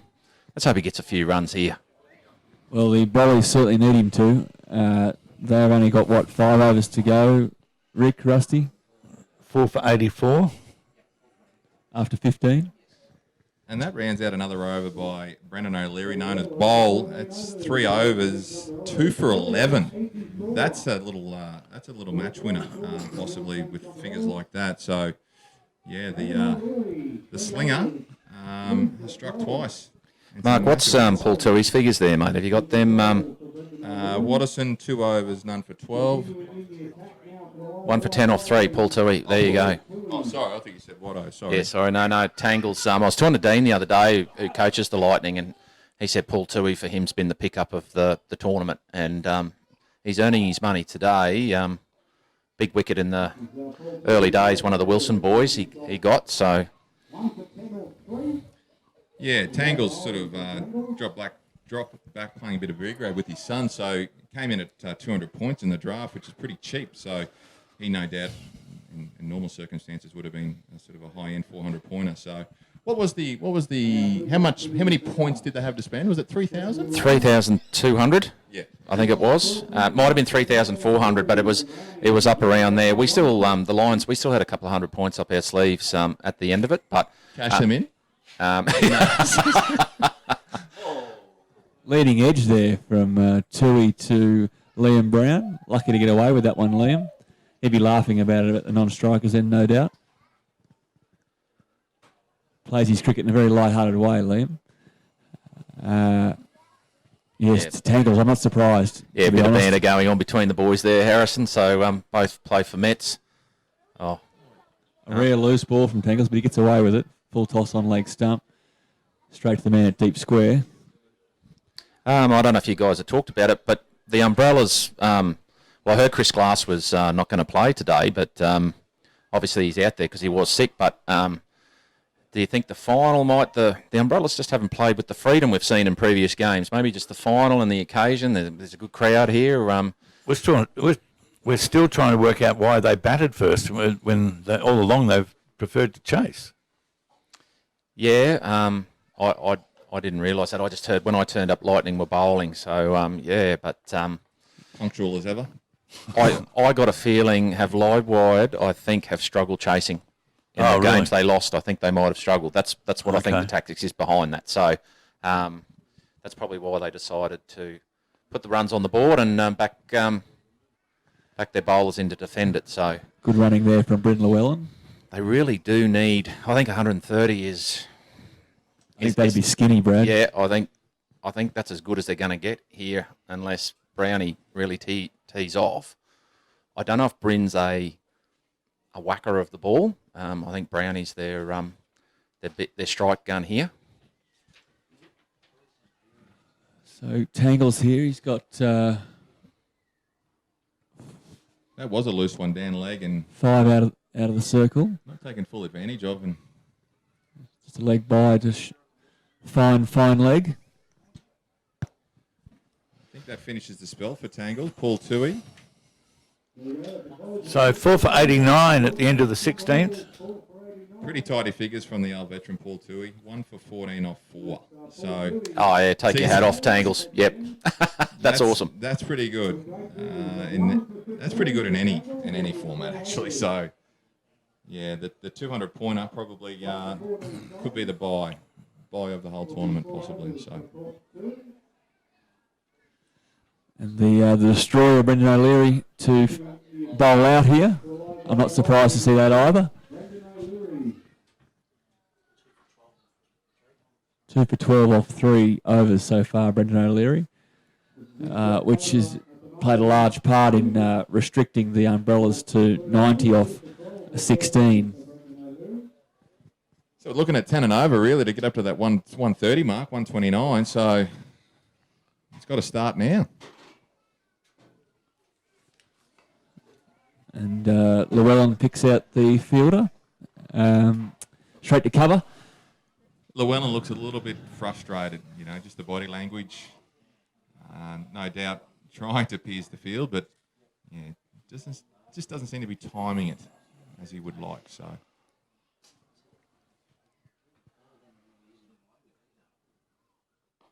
Was that another one? Dropped. I wonder if we get a replay of that. Yes, we can. Great work, Barry. Again, it looked like it bounced, but he's either running his fingers over the ball here as he lets it go. Yes, that is a slow ball. Yep. Oh, dear me. Valiant effort from the bowler. Yeah, great effort. That's hard to catch coming through. When you follow through there. Return catches to quicks are difficult work. Could have been the way he got. Yeah, I reckon there was a little bit of pace off the Chris Hall delivery too. Ooh, better run, Brownie. Need a push here. Brownie's not a big runner between wickets, lads. Anyway, he have to get his skates on in these next few overs, and every run they can get. If there's any of the country boys that play in this competition listening, I'm going to say this, and I've been saying it to Liberty Lions. If you want to watch running between the wickets, all the first grade teams, your Bryn Llewellyns and Carrolls and all them, outstanding running between the wickets, and the country boys just a little bit sloppy. And when the Liberty Lions lost 3 games in the last over, an extra 6 or 7 runs maybe in the hard running between the wickets might have made a massive difference. But yeah, the boys from Brisbane certainly are good between the wickets, and it's been very noticeable. And I hope even the young fellas that come and watch have been watching the running between the wickets. Shot. Nice stroke there from Brown down the ground. Just a single though, too long on. O'Leary doing his job here. It's proved very hard to get away today. I've noticed he has been running in with and letting it go with a bit of more venom than I saw the last time they played. I think he would have been quite fresh back in the first round. It would have been a while since he'd played any cricket. But he's obviously got a few games under his belt here now and looks right in the swing of things. That's just a great delivery. That's a Yorker. He's bowled beautifully.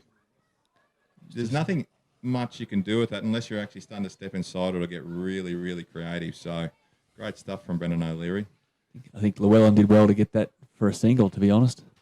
We've joined in the commentary box by the next generation of cricketers behind me with Leo Alexander and Albie Galbraith. I'm sure they'll be pumped to hopefully wear these colours here one day. Is that another emu, Mark? Next gen.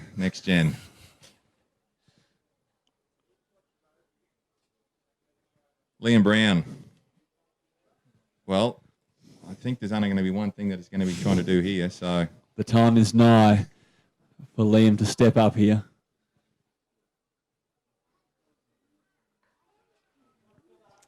Mistimed into the offside for one. that is a tremendous spell from Brendan O'Leary. 2 for 16 off 4. So the two Mets boys, Paul Toowoomba and Brendan O'Leary, just absolutely tightening the screws. Couldn't do it any better. Well done. 4 for 93 now, the current score. The Umbrellas need to get a real move on now. So, Brad, what are your tactics here if you're the Umbrellas? Well, I suppose their job's pretty easy. You just got to try and get a few to the boundary. I don't think they've looked for the twos as much as we thought they would, Mark. No, Or Brad. I'm really interested now. We always talk about you want to see the other team bat on the wicket. Apart from Nathan Carroll, would we agree he got onto a few, hit a couple of nice shots. There was a big 6 down the ground here, sort of over long on. I think we've got to take our hat off to Tangles and Brendan O'Leary and their bowling. This looks like Aid Morrison. He's just got to get right up in the block hole here now. But, yeah, maybe the wicket's a bit harder to bat on. That's not making excuses for the Umbrellas, but, you know, the Lightning has still got a bat on the pitch. And, you know, this is probably the best batting lineup in the competition. Let's be honest, the Umbrellas, they've got a very good batting lineup. I'm not having a go at anybody else, but they do have a good batting team. So it'll be interesting to see how the Lightning go when it's their turn. I think they'll have a bit of a psychological edge if they can keep the Brollies here to what would we thought a chaseable target. If they can keep them to about 120 or less, they'll feel like they can get those. They are the highest scorers throughout the tournament, the Umbrellas. So I think you're probably right, setting a target. And I didn't realise that the Lightning had some issues chasing. Yeah, well, they lost to the Lions chasing 100 and, what did we make, about 130 or 40 at Grammar that day. And I think the other loss they were chasing as well. So I just heard a bit of a theory running around the place that, the Lightning were a little bit struggling with the chase, so it didn't surprise me that the Umbrellas batted first today. But I would say that the Umbrellas would back themselves to chase anything too with their batting lineup. But then they don't want to have 180 put on them either. That's not in a final. You don't want that in a final. That's the psychological edge the other way. Llewellyn goes for the ramp. Well, that's what he needs to do. He has struggled, and just talking about, you know, the slower balls. I'm just wondering if this pitch is playing just a little bit slower or holding up, because we have seen a lot of miss hits. You know, it just appears quite clunky when they're trying to play through the ball. So that's what's the old saying? Both teams do have to bat on it. So yeah, this pitch could be doing a little bit more than what we think, but full credit to the Lightning for probably executing their plans and bowling some really nice line and length. So Brown on strike. He goes for a ramp too, but Watterson follows him to the offside. Ends up dinking it into the offside for 1. they just haven't been able to get away at all this innings. I mean, Carroll looked like he could there for a couple of overs. I mean, he did score a strike rate of about 150 or so. So you'd say he got away, but nobody else has really timed the ball, as you said, Mark. Could be more on the pitch. I mean, the Heritage pitch in recent years hasn't been the premier wicket in town. It's always had a bit for the bowlers. But I must admit, when I saw it, it was it looked pretty good. I mean, as I say, apart from a few sort of soft, cracky bits, there weren't many of those. Not a lot of cricket being played on it at all. There was a match here beforehand, and I think a B-grade game last week, so you probably can't draw much out of that. Someone did tell me that in the game beforehand, was it yourself, Jeff, that was it you that they said they lost 4 wickets? 4 wickets in the first couple of overs, I think, yeah. So whether or not you read into that or not, but yeah, not a lot of cricket played on this particular pitch at all, so... That was Toowoomba All-Stars versus Brisbane Metropolitan girls. Yeah. Yeah. 4 for 97 the score. I tell you what, 120 is a long way away, I reckon. You're right. Well bowled. Short of a length. Yeah, my 160 plus. that might be what both teams get together. I think even my 140, 150 is distances away. You'll see my prediction at the end of the innings was probably going to be closer, wasn't it? Yes. Yeah, well, clearly when you're looking to us for any sort of expertise, keep looking because we're going to be a fair way off. 2 overs to come, and Sam Neill into the attack for the Lightning, and the Brollies at 98. So 10 and over gets them to roughly 120. I think they're in the game certainly with 120. But again, as I said before, the Lightning will feel that's a target they can attain.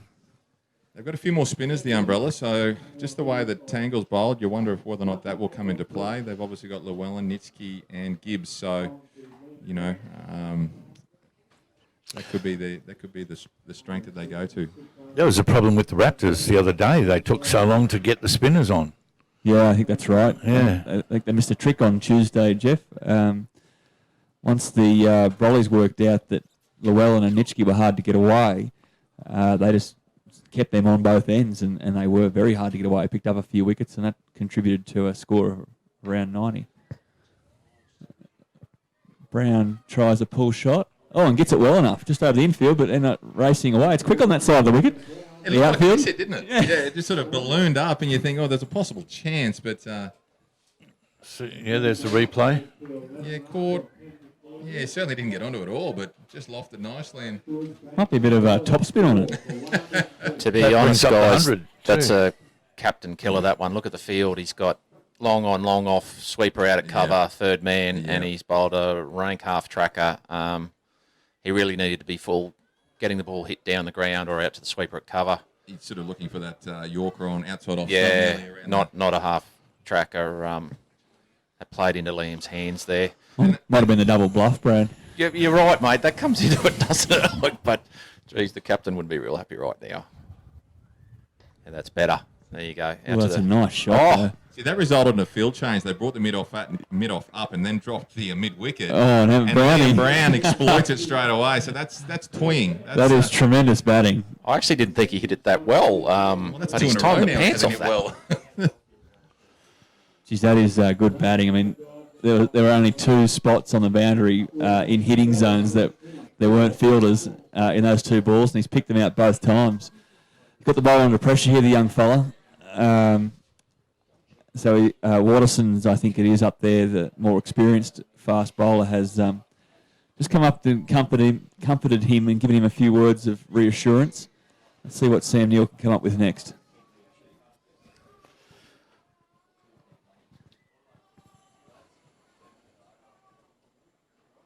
Bowling! Yorker on leg stump. There you go. Sam Neill. Golden words. Watterson will claim that one. Yeah. Great ball. Yeah, fantastic. This is just where you need to be. That's just the old Yorker. He's pulled away, Liam, to try and make room for himself. And and got done in. Straight through him like a hot knife through butter. Yeah. Cliches are coming thick and fast now, folks. 5 for 106 the score. Harrison's got a book of them. We won't go near the hot curry, Jeff. No.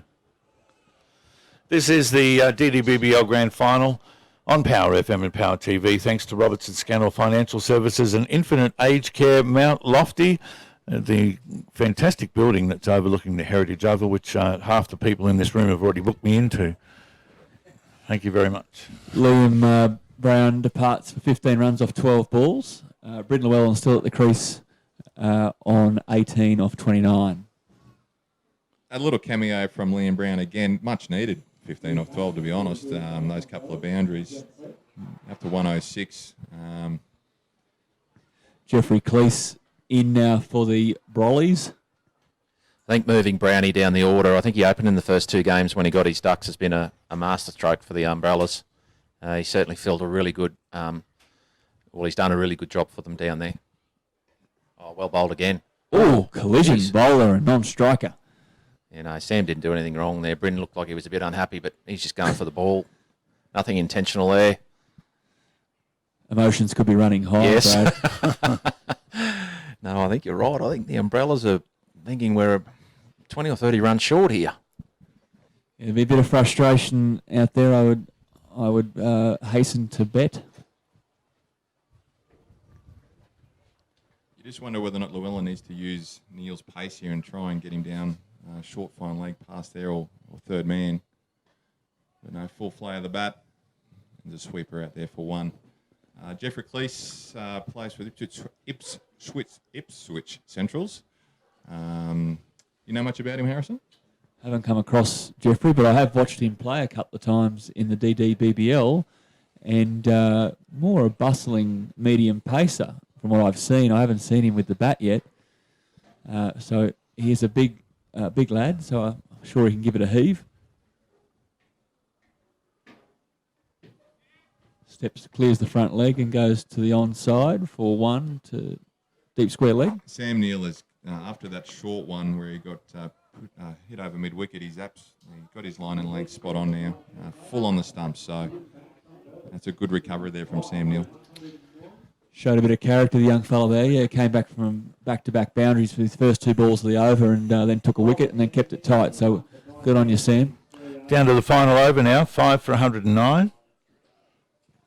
So Sam Neil will finish with 1 for 19 off 3 overs, and Aidan Watterson to bowl the final over of the innings. None for 14 he is off 3 overs.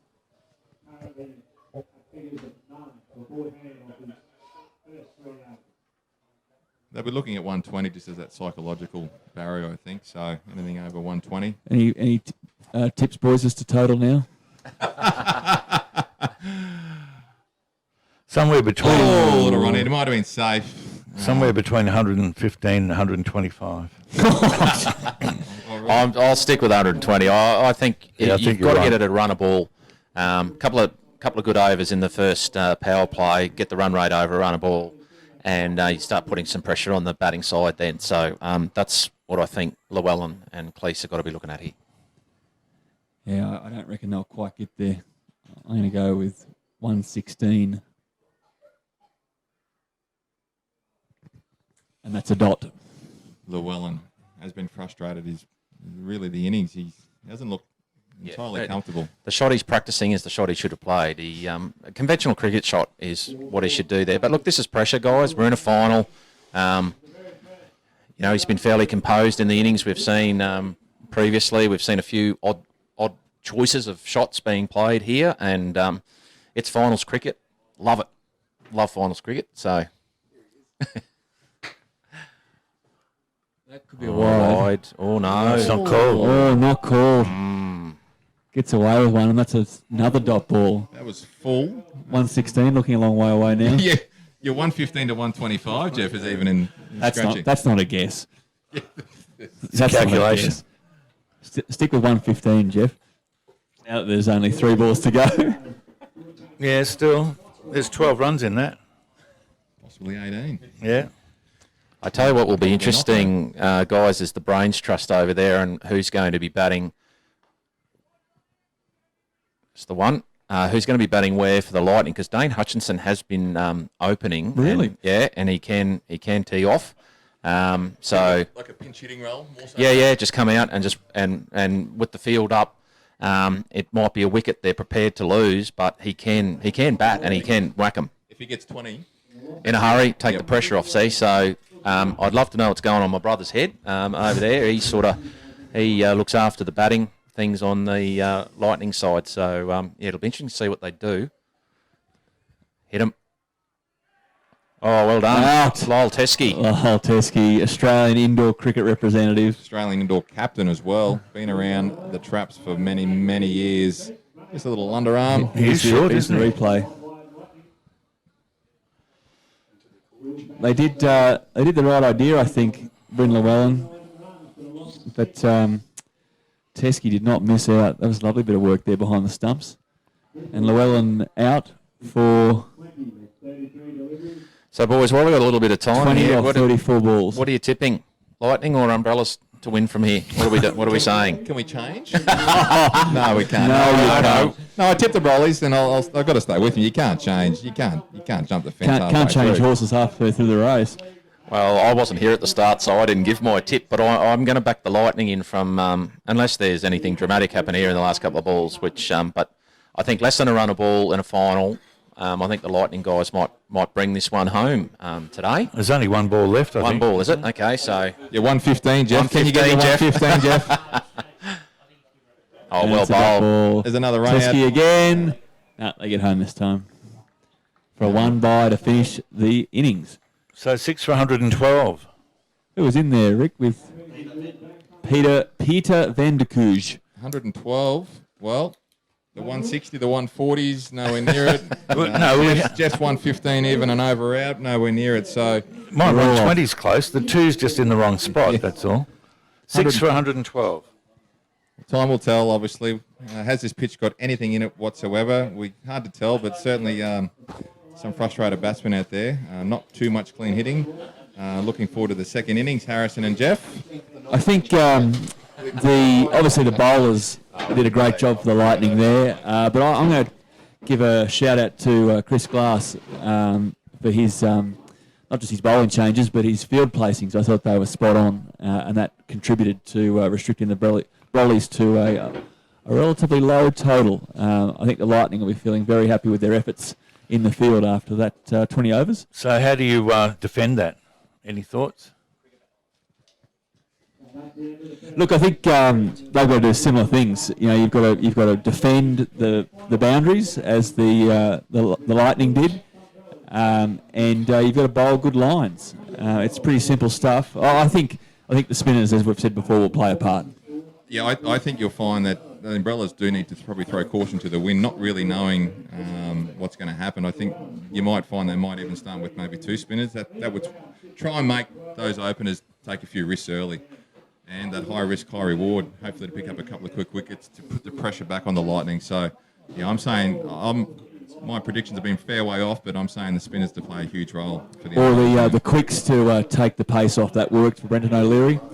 I'd be trying a few slower balls out of this wicket and trying to change the pace up. That'll be key in the Brollies bowling.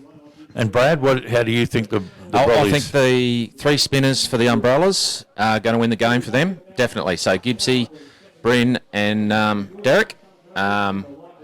Is Derek even there? I'm sure he is. I'm sure he's playing. He is named. Yeah, he is there. So Derek is named. Yeah, there. Kent Reamers is just wondering what name's going to be on the check at the end of the day. So I I've got a think the pen. Lightning will do it from here. I can think of a name I can put on there. And but I think if the Umbrellas are going to do it, I think it's going to be up to these three spinners. Fair enough. Thanks, guys, for your insight into what's going to happen. We'll take a bit of a break and come back for the run chase, the Lightning, to try and get 113 in their 20 overs allotted in the grand final of the Murdoch's DDBBL. You're listening to Power FM and Power TV Australia.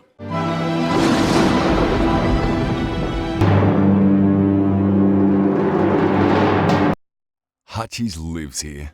We're locals, just like you. To us, construction is really about people, not just bricks and concrete. It's people who bring our structures to life and build communities. We stick by the people who make communities. From Toowoomba Rugby League to RACQ Life Flight Rescue Service, Milne Bay Military Challenge, and the Toowoomba Tennis International, Hutchies is proud to back the people who support the region.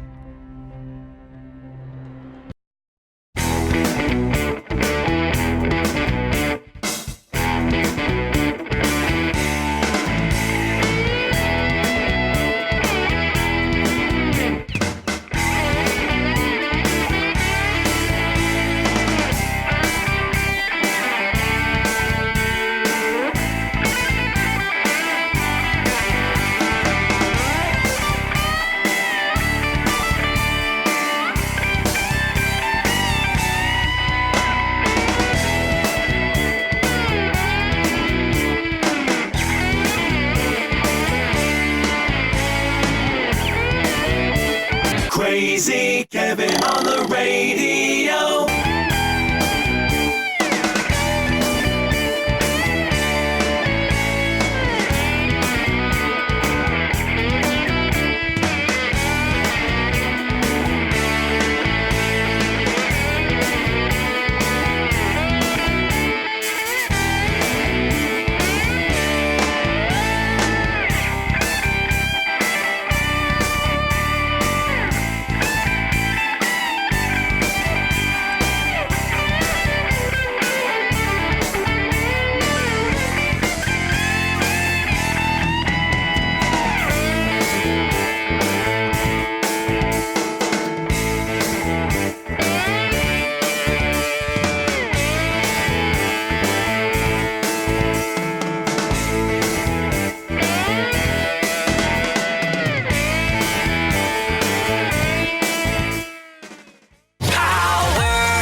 powerfmradio.com.au.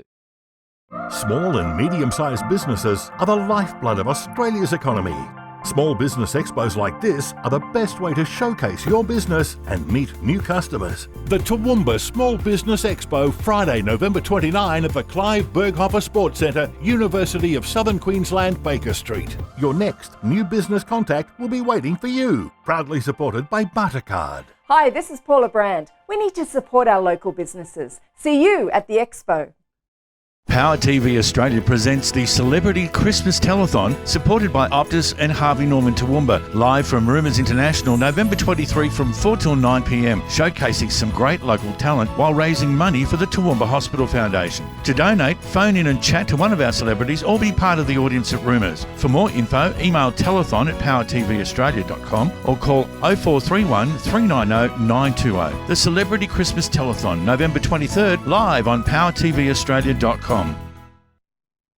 So welcome back to the Murdoch Lawyers DDBBL Grand Final on Power FM and Power TV Australia. The run chase just about to get underway. The Livewire Lightning, 113 needed for victory.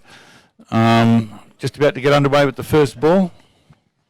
Yeah, we've got the left-hander, Anthony Wilson, to open up for the Lightning, and with him, Jack Potter. Thank you, Harrison. And as predicted, the off-spinner opening the bowling as well. Well, welcome in the commentary box by one of the live Lightning owners, Grant Spice. Hello, gents. How are you, mate? I'd be lying if I didn't say I was extremely nervous. Get in the box. Get in. Oh, There you go. Here we go. I think we're still waiting for you. I've got a massive head, so I just need to take a bit of room up. I'll stand up here. Have you been on a bit of a mad dash, have you, Grant? Is that right? We have been. Both myself and Nick, the other owner, have just come back from Melbourne this morning. Went down to the Cox Plate last or for yesterday. So Fantastic. How was that? epic. It's a good day. It's packed. The weather was horrible, true to form Melbourne weather. It rained. It was hot. It was cold. It was everything. So not unlike today. It's an absolutely beautiful day out there today. So this is what happens when you own a cricket team. You just sort of ballagant all around the Just countryside, mate. Jet setting around, you know. That's right. Live the high life. So how did you get involved? With the cricket, we've known Kent for a long time, so it was just he rang us up when the idea was raised. So and we couldn't wait to get involved. So, and the name, how'd you come up with that? We wanted to have something that was between Nick and myself. We wanted something that was going to be easily remembered. So probably a bit cliche, I think, as Liam Brown gave us a bit of a hard time for early on. But it's cliche, but it's a nice catchy name and it sticks. So we're trying to get the brand out there. So Gibbs to Wilson, push out to point, no run. So give your business a plug then. The business is Livewired Electrical, so everything I do with electrical pretty well.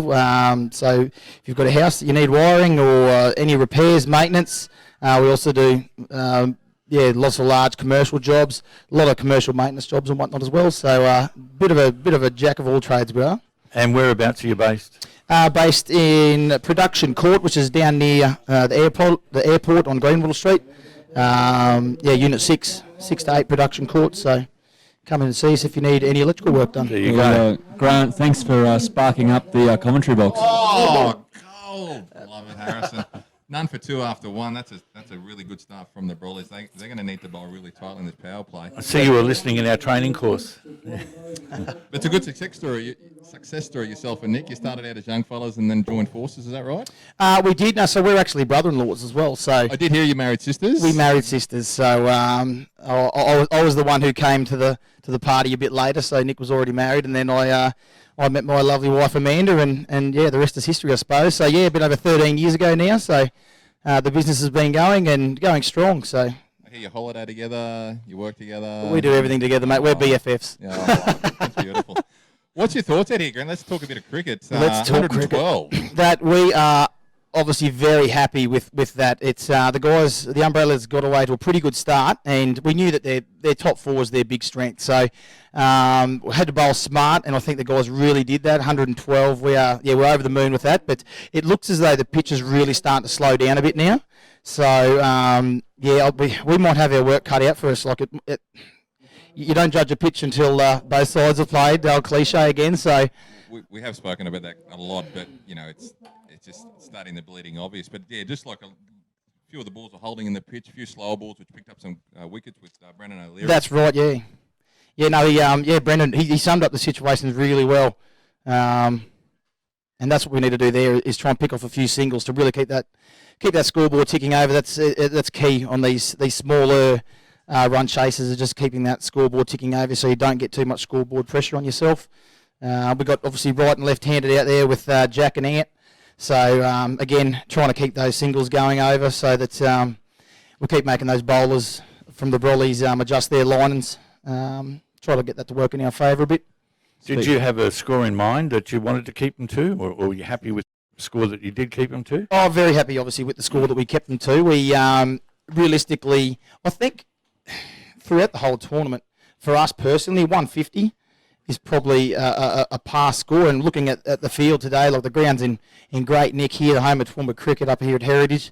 150, we thought, if we can keep them to that, we can definitely chase that. So it's and you bowl them out cheap, not cheap, but for a lower score, and it does one or two things to you. You can either get too confident and you don't go out there and try and score quick enough. Yep. And then again, you can go out there and try and get them too fast, and you start getting yourself rolled. So it's a fine line. It can play with your mental thoughts. So the guys have just got to stay strong, stick to our plans.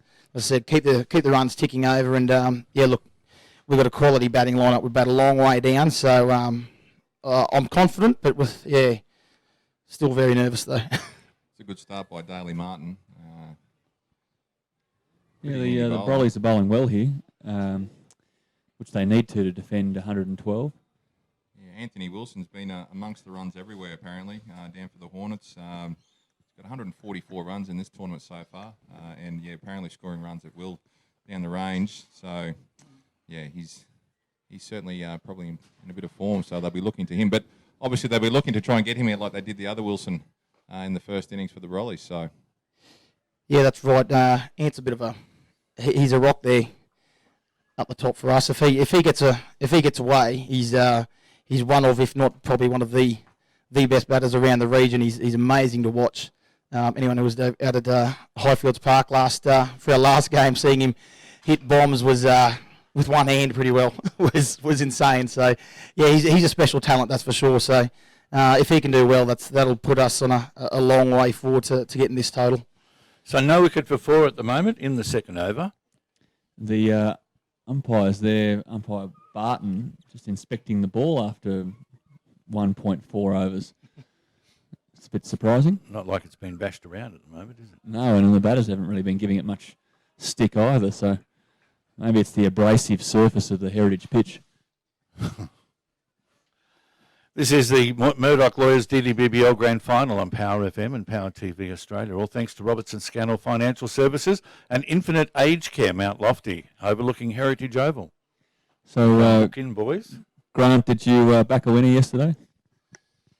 I backed a winner, I backed a loser, I backed another loser, I backed a winner. Look, we just we went to have fun, and we definitely did that. You went with Nick? With Nick, yeah, Nick and I. And the wives? No wives, just Nick and I, and another friend of ours. So, yeah, it was a little boys trip. It was a flying trip, that's for sure. Left on Friday, and yeah, got back at 12:30, not too long before kickoff. Yeah, we were pushing it. You wouldn't have been like the other owner, Phil Curry. He would have been here at 6 a.m. this morning, I reckon. So I think I can actually see a track where he's been walking around the field. I'm surprised he hasn't come up here. Just wait. He pokes his head in everywhere. Kieran Gibbs to continue here for the Brollies into the third over. And we've got Jack Potter on strike. It's been a measured start here from the Lightning. Potter's tried to whack a few through the offside, but hasn't been able to pierce the field as yet.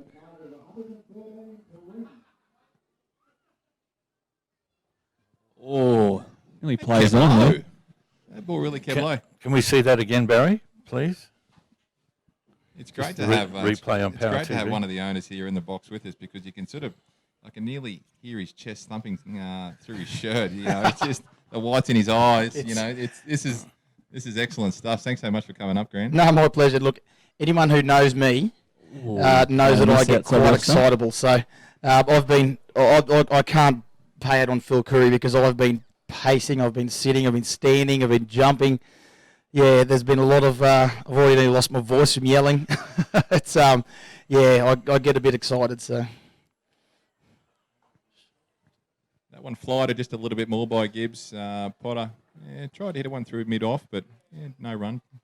Yeah, that pitch, I think it's really starting to slow up now. It's starting to keep low, and the boys, it's definitely not coming onto the bat. I think the slower bowling is definitely a lot more effective today. So, JP. Potter advances and gets a thick outside edge for 3 runs. That's the first 3 of the day, I think, surprisingly. Yeah, it is. It's one thing we did talk about, the fact that your boys have the one spinner, and a fair quality one at that, but obviously the Rollies having the 3 to call on. So and we think that's where the cards, that's their strength, obviously. So they'll play those cards and see what comes out of it. So that's right, and they haven't got no offence, they don't have a rip roaring pace attack. So that again, that will probably actually play into their hands a little bit. Like we said before, the change of pace is massive on this deck. So well bowled there, Gibbsy to Ant Wilson. Nothing to work with there. He's just getting his eye in here, and he's normally much more aggressive in my experience. But I guess he's thinking he's got some time to get his eye in here with the lower total. So tell us a bit about your background in the game. So my background, I'm actually not from Toowoomba originally, not far out, only about an hour north. A little country town called Quinlow. Started playing in the Dolby competition. Chris Cucks, good friend of mine. It's a great story when Bobby McGee was playing for West. He came out with his Queensland cap on, and Chris Cucks said, "Oh, you play for Quinlow as well." So he still tells that story at Quinlow as well. It's a classic, you know. When I think Quinlow, I only think of one man, yes. Chris Cucks. But anyway, let's not give him any more no more time for Chris. Yeah. So Quinlow boy. Quinlow boy. So I started playing in the Dolby competition out there. Won a few flags with the Quinlow boys. Absolutely great bunch of lads out there. So yes, I started playing country cricket. I moved to Toowoomba when I was 15. Come come to the big smoke and got a job, and would have been a screamer. Absolute screamer. Who is that at mid-wicket there? We got a number? Diving effort to his right. Tully Wilson? Could be Bryn.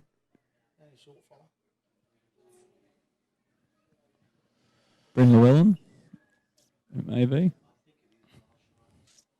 Anyway, it was a flick off the pads by Potter, firmly struck. Number 11, Bryn Llewellyn. And Bryn Llewellyn would have been the catch of the tournament, I reckon, had he hung on to it. Certainly would have been. 1 for 9 into the 4th. They would have taken that. Borelli's. Oh, Beautiful shot. Lofted over mid-on. Just played straight through the line. And that's the maximum 6. And that went over the fence. Wowee. That's rolling down North Street. Jeez, he made that look easy. I don't think Grant Spires minds the ball getting roughed up on the North Street bitumen at all. So no. It might have just calmed the owner's nerves here. So Ant Wilson plodding onto the front foot and smacking that over Daly Martin's head for 6. Daly's been getting a nice little bit of shape back into Ant, and that one just kind of held its line a bit. And Ant just played straight through the ball. Right out of the centre, that one. So no wicket for 15, the current score. You moved to Toowoomba, got a job? Moved to Toowoomba, got a job, became an electrician straight away. And at 21, age of 21, Nick and I started the business. But cricket-wise, I played for Northern Brothers Diggers in town here. My claim to fame is that I think I'm the only guy ever to get picked as a specialist fielder for A grade. Played a season for A grade as a specialist fielder. Never bowled, never batted.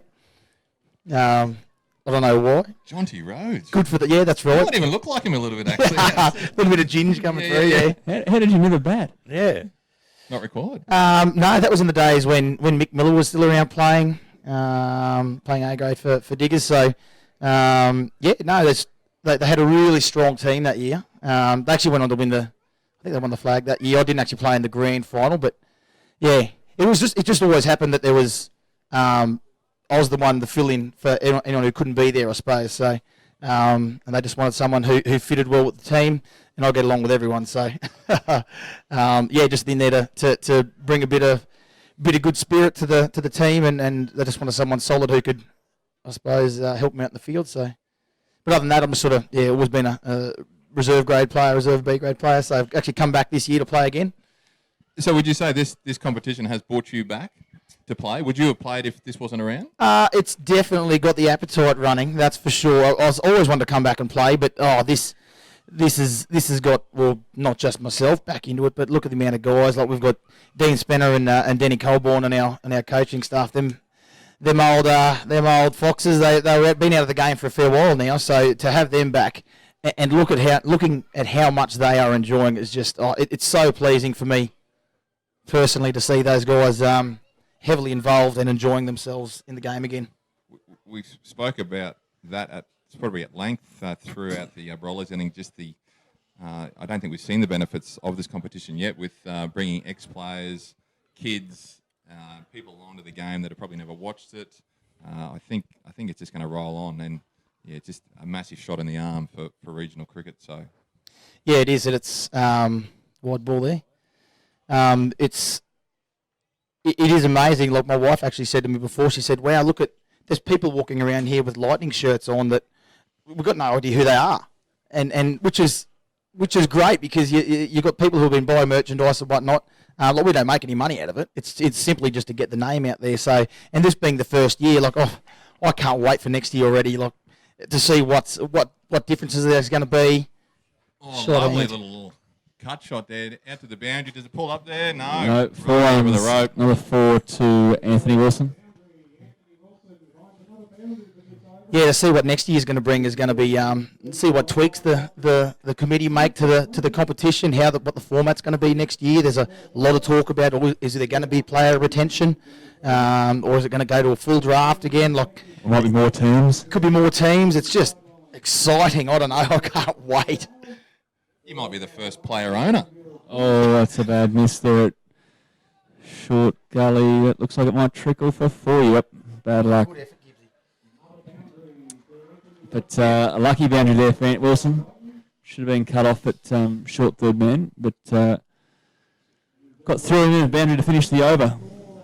No wicket for 24 after 4 overs now. 16 runs off that over. That's a big one. Good over When we're chasing 112. None for 24 after 4. And the game of T20, it can turn in 6 balls, and an over like that, none for 4 overs down, a couple of.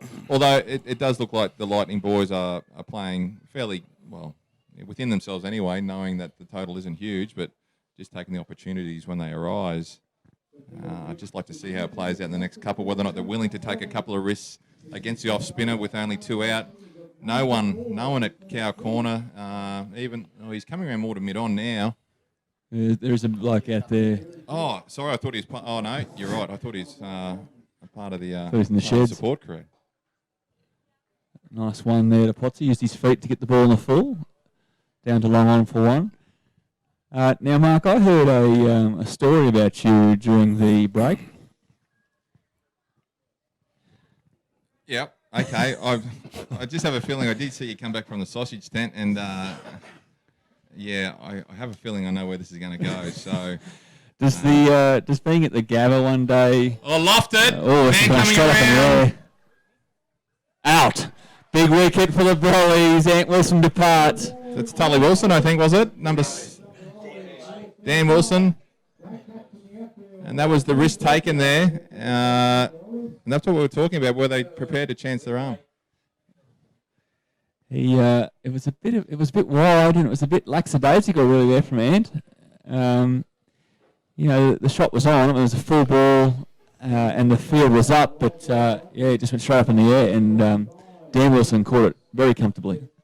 Meanwhile, back at the sausage stall. Yeah, like it didn't take long to get some dirt on me, did it, Harrison? Geez, lucky I don't go for mayor or councillor or anything. Well, when it's about who you know, Mark, and I heard a story about you rolling the arm over at the Gabba. Yes. And not on the field. On the concourse out the back during a tea interval. Yes, I did roll the arm over. And now I heard that you may have forgotten what type of implement that cricket uses when they bowl. There was a little bit of confusion that afternoon. I'm not too sure why, whether or not I didn't eat enough. Back then, I think the Forex golds were about $7, so that probably gives you a bit of an idea. I did reach into the pocket. Thought it was the 4-piecer. Oh! No, it just dropped safe into point there. Potter didn't let the wicket deter him there. He just kept coming down and had a crack and got away with it. Did you want to tell the story, Harrison? Being that no, you're going well there, Mark. I'm sorry to cut you off. If I tell it, are you going to tell it anyway? Yes. Yeah, so I did notice that we had a bit of a mock game going, a bunch of hopeless dads, I guess, at that point in time, out for the day, let out of our pens, and it was a nice day until I wanted to see if the concrete concourse had any spin in it using my mobile phone, and needless to say, the little flip-top phone at that particular time might have been a Nokia, shattered into a number of pieces, and as a result, I was not able to be contacted for the rest of the day. So, Mark, I heard that whoever was facing you and facing your pace, off spin, I bowl off spin. Oh, sorry, facing your fearsome off spin, did the right thing and let the ball go, or let the phone go, as the case may be, so that it cannoned into the wall behind them. There was definitely drift. I can attest to that. There was definitely drift, but it just went straight on. And straight on with the arm. And as I said was that Mr. John Littleproud? I don't reveal my sources, mate. Okay, we know it was. As I said to John this morning, it's the only thing he remembers about me, and I said that is my best and worst story ever. So, so what was used as the bat? I think someone had an imaginary bat, Jeff. Okay. Yeah, look, an air bat. Yeah, phantom bat. Phantom. We were fortunate enough to go to the cricket every year with a bunch of boys, and Did you have the foresight to put the ball/phone on eBay? I mean, it's the first time. Yeah. All I remember is actually just remember the phone just being in more than one piece. So thanks, Harrison. I'll make sure I go down there and get another sausage and thank Mr. John Littleproud as well. So it's my pleasure, Mark. And so in the meantime, Chris Glass has joined Jack Potter at the crease for the Lightning. And after we had 5 overs. Had 5 overs and the Lightning are 1 for 28. Let's get back to the cricket, eh? That's probably a really good idea. I thought we were at the Gabba. We were. Dan Wilson caught his brother Well Ed done, there. haven't we? Yes. Yep. What's that? Thrown phones. So Wilson, Bowled phones. Yeah, Wilson caught out by the brother. Yes. And now Nathan Carroll into the attack for the Brollies.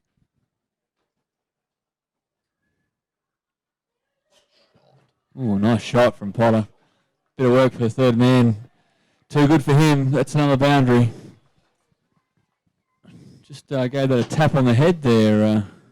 Is that Glassy? That was Jack. Jack Potter. Lovely shot. Used the pace of the delivery and helped it on its way. Wide third man for 4. Looking good here, Grant. Yeah, we are. Don't want to get too confident yet, but we had a score in mind after, as you know, playing cricket, you usually break the game down into sections. So we had a score that that we really wanted to be at 6 overs, and we're not quite there. So I think the boys will probably try to keep pushing on here. We've only 1 down, so Jack's quite an aggressive player, so he'll most likely push on, and Chris will try and play the supportive role, I'd say. But you never know what these guys are thinking out there. Yeah, because Jack has been known to be a big hitter, but he's sort of taken a backward step with some of the boys just teeing off in the last couple of weeks, hasn't he? So he has. He played that sort of anchoring role, which is smart. Like to know that you've got a job to do, and if someone else is teeing off at the other end, there's no need to tee off as well. So it's obviously a pretty smart cricketer. Oh, definitely right. That's right. When we picked Jack, the whole reason for getting him was for him to be aggressive at the top. And it's weird how it's worked out that from the first game against the Aztecs, he actually batted the innings through, batted for 20 overs, which is uncanny for Jack. He likes to get on with it. So look, I don't know. I would say that he's going to try to push on here, but big shot, Bardo. No, straight away. That looked close from here. Have a look at the replay. Maybe sliding down leg. He did step across in front there, Chris Glass. Carroll zeroed in on the pegs. Wowee. I think that's the only thing that would have saved him was if he got a bit of bat on that. yeah, massive noise from here, 2 noises. Yes. Said like a true team owner. Yeah. The stump mic working perfectly. Yeah, working a treat. Glass survives.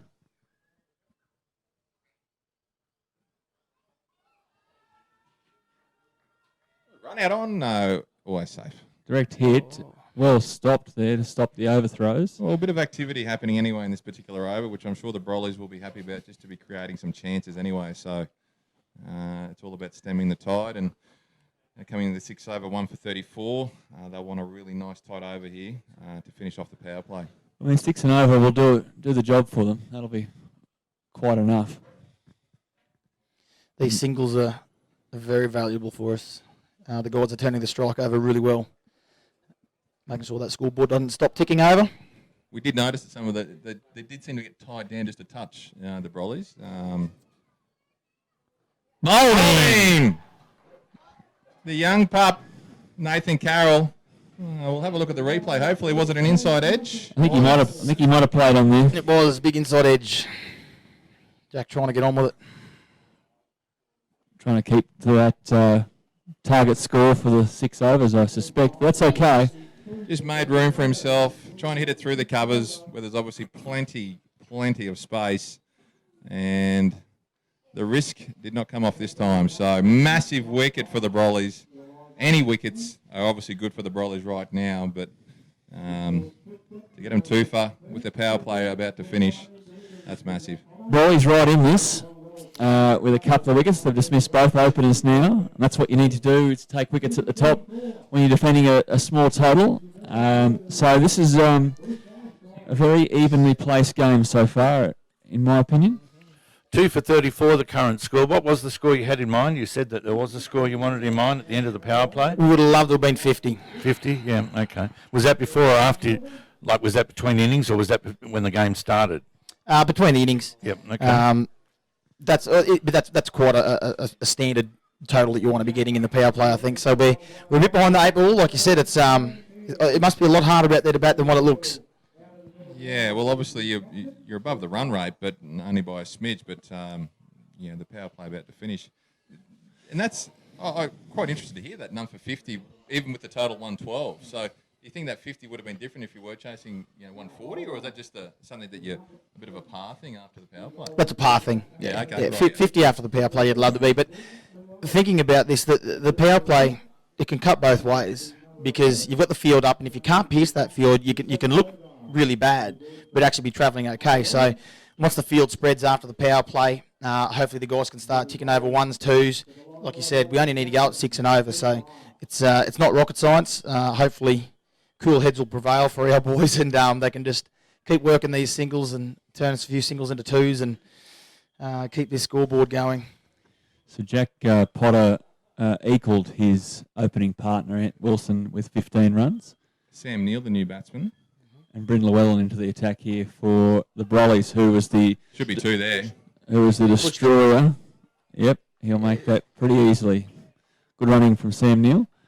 Yeah, so Bryn was the destroyer down at Gatton on Tuesday night for the Brollies. 3 for not many off his 4 overs. The Brollies will be hoping he has the same impact this afternoon. He bowled a treat down there, didn't he? He did. They summed up... The Brollies played really well in that game. They summed up the conditions and... played some smart cricket, so they've got that knack. They can do it, so we need to make sure we don't get ahead of ourselves. Also in the commentary box, we've got with us the captain of the Aztecs and also a semi-pro, Troy Gursky. If we can pass a mic over to Troy just to get his insight into the game. How are you seeing it so far, mate? It's tight at the moment, isn't it? Yeah. Yeah, I thought the Lightning might have gone a little bit harder, but obviously losing Ant Wilson, he's one of the blokes that really gets on with it. It's probably stemmed a little bit. But the Brollies have got a real opportunity here, I think, if they can go spin from both ends, to probably try and tie them down a bit. Glassy will take a little bit of time against spin, and Sam as well. So it's an opportunity. The next few overs he's going to tell a bit of a story, I think. They can probably chew up a few quickly, you reckon, Troy? Yeah, I think so, but I think the spinners... Oh, just over, gives his head at mid-off. That's 4 runs. I think Bren's a pretty flat spinner. I think he's probably got to try a little bit of risk today. Like Paul Toohey. Paul Toohey, he's the prime spinner of the competition because Tangles, he'll be looking to give 4 away to get a wicket. And I think that's what these boys got to do today. They can't be too flat, so... So Derek's not out there on the field, is he? I can't see him. He is not. Is Derek with the masseuse? Is he at the moment? Derek getting a rub down before his 4-over spell. So here he comes. Here comes he's Derek on. now. Look at him. Look at the stride on him too. Striding It's out. good too, isn't it? Hey? Loving his long sleeve shirt there, Desi. So, Troy, how did you get involved in this competition? Yeah, Jeff, obviously I've been involved with Toowoomba Cricket for a long time now. Kent came to me, geez, it would have been a year ago, I reckon, 6 months to a year ago, and told me about the idea he had. I didn't play cricket last year, had a year off. And as soon as he told me what he was looking at doing, he was asking me whether I'd look at skippering one of the teams, and it was just a no-brainer. Yeah, and it's been unbelievable. Like, I'm sure every person you've had that's come through this commentary box has said exactly the same thing. It's a great shot from is that Glassy? Nice deflection for 4. That's one thing you can't do to Glassy. You can't get in his pads. He's so strong through that. It's that hockey element of his game. But yeah, just been overwhelmed with how the competition's gone. And today, look at today. It's culminated in an awesome day and a great finish to a great competition. So. Must be about 1,000 people here this afternoon, I reckon.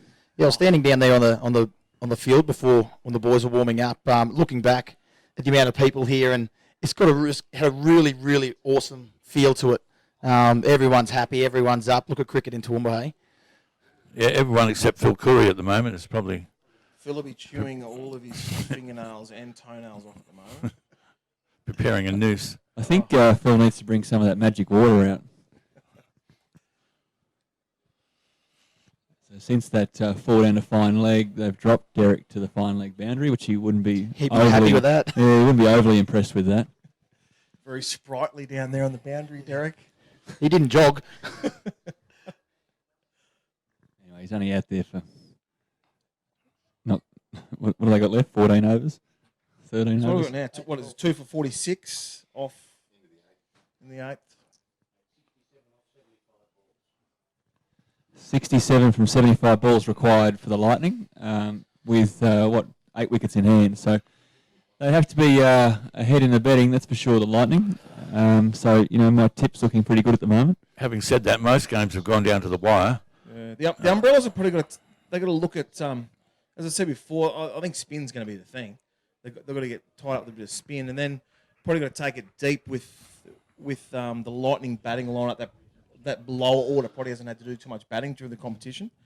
They've probably got to try and expose that. Whether they can's another story, but the next 5 overs, they're really got to take, look at taking 2 or 3 poles, I think. So you're going to play again next year? Oh, we'll see what happens, Jeff. It's a long time, mate. No, but I'm enjoying it. Enjoying cricket again. Come back and I'm playing again with Metropolitan's a great shot again. Or is it off the leg? Don't run too on Derek's arm. Nice throw there from Derek. Yeah, but I'm back playing with Metropolitan East again. We've got a good squad again. We're off to a good start. So enjoying cricket again. It's good fun. Little Birdie says you got some runs yesterday too, mate. Yeah, I managed to nick 100 yesterday, mate. So, yeah, it was... Congrats to Bubs. Woo! Thanks, mate. Yeah. You're back. You play for another 10 years. We'll see what happens. No, it's enjoyable. We've got a bunch. And I think our whole club team is up because of this competition. They're all enjoying their cricket, and they can't get enough of it at the moment. I think that's going to filter through to all the clubs, I think. Good over there for the Lightning. 6 or 7 off it. That's all they need. So the Lightning just putting their noses out in front at the moment. Who you turning to, H? If you're the umbrellas here, you need a wicket, don't you? You need 2 wickets now. Who you turning to? Who's your wicket taker? Well, look, we've been giving him a hard time, but I'd be trying Derek. Yeah. Take the pace off and find his right end and give him a whirl. I think he just he might go for a few, but he has a happy knack of picking up a wicket or 2 as well.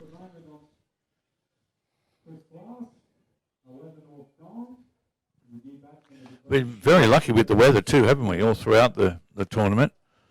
Oh, it's been unbelievable, hasn't it? The weather. Haven't lost anything through rain. Even the Highfields. competition's probably been lucky with that too, because we had a couple of split rounds as well. So if you got a bit of rain and if one game got washed off, it could have sent things into a bit of chaos. But yeah, the weather gods have been great to the competition this year. Well, the pitch at Highfields apparently was had puddles on it for the night before we played on it because of a rainstorm that went through. Yeah. The thing is, at the moment, everything's that dry. It just sucks it up at the moment. Yeah. And it was perfect the next day. It was perfect the next day, exactly. Yeah.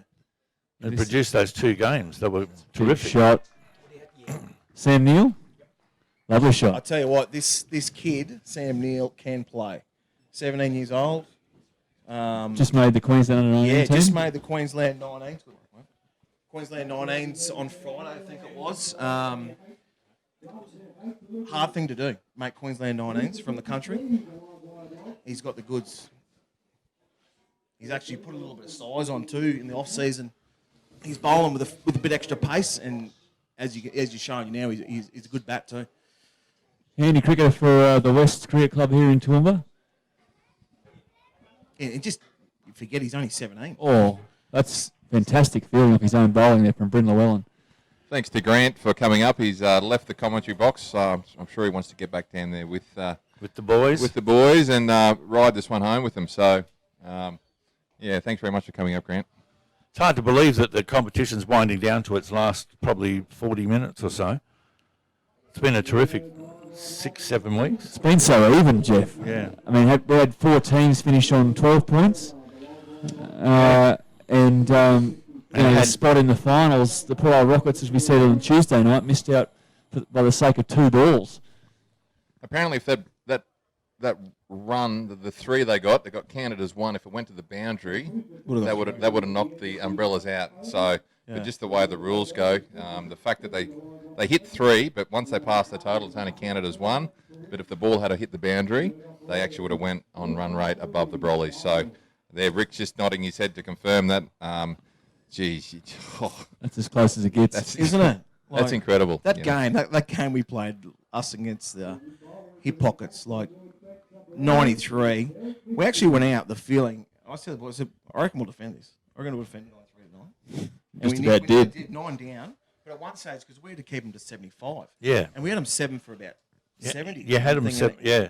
You were losing. We're a chance here. They were losing a wicket every 10 runs on average, yeah. But it was good just for the last round for the competition. Like that. Well, here's the man. Here's Grandpa Nitschke. Hawley must have been listening to us, Troy, because that man, Derek Nitschke's into the attack for the Rollies. Bit of a polarising character, would you say, or Derek is an interesting character. He plays. I've played a lot of cricket with and against Derek, and he plays. That's a slap from glass. Swatting. Slap. That is swatting from glass across the line out to deep mid wicket for 2. Yeah, Derek will always challenge you mentally on the cricket field. But I'll give it to him. He's a competitor. He's an absolute competitor. He won't give anything away. He's probably the man just for the job here at the moment.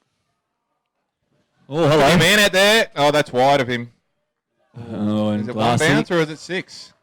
I think it was 4. 4 runs. The photographer out there gave the signal. Glassy just trying to take this game away here at the moment.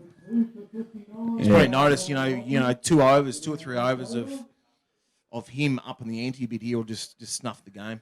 He might back himself against Derek here. Exactly. Troy, they're both Northern Brothers Diggers teammates. He does too. Yeah, I think he likes facing Derek in the nets by the look of this. That's a 2, a 4, and a 4. Mind you, it was probably the call that the Brollies had to make too, because Glassy was going to play some shots. Could have been a chance of a wicket, and you just had to take that chance. Was that a sweep shot?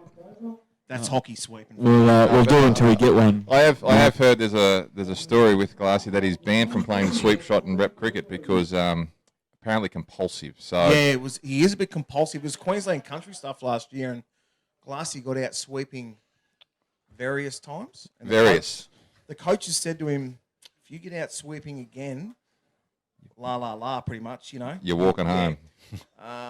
Glassy got out sweeping again next game for a duck. Did he play again that tournament? I'm not sure.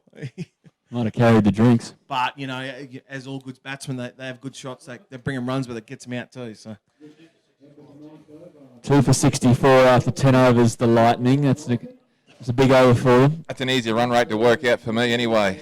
6.4, so... and by our trusty scorers, Rick, 49 runs required of 60 balls. So, yeah, the Lightning just keeping their noses and probably necks in front at the moment. That's a good over there for them. That's exactly. Will they go Derek again? I wouldn't. Not if Glassy's out Depending there. on who's on strike. Llewellyn. Bring him out. I'm not going now.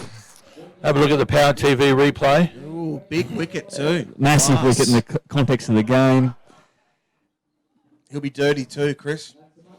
Yeah, he's upset with that. Yeah, you knew a couple more overs of him and the game was gone. Oh, he just skewed it, didn't he? Straight to Dan Wilson. Bit too much bottom heat in that shot. Gone underneath it when he didn't really need to. For the sake of the competition, we'd love to see 2 more wickets here, wouldn't we? Yeah. I can say it now. Grant's moved out of the com box. Like, it would be good, wouldn't it?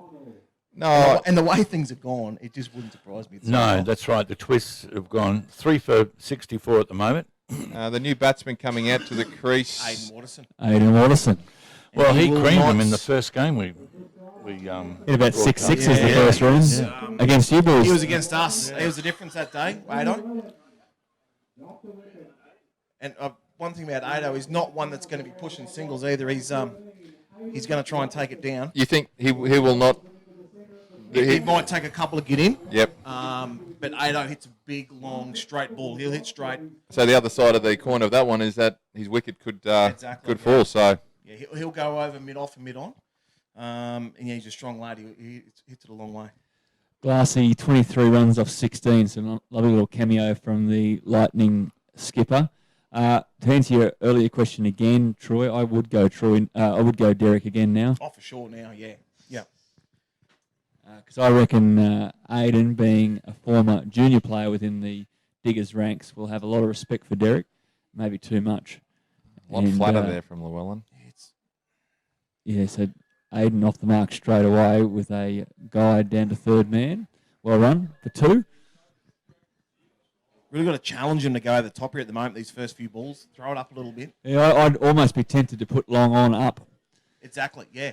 Yeah, bring a couple up, try and buy another wicket here. Get you to sky one like Ant Wilson did. It's flat again too. Yeah, I think that's just Brendan's style, to be honest. Yeah, it is actually. I don't think he's got too much of a flight ball in his repertoire.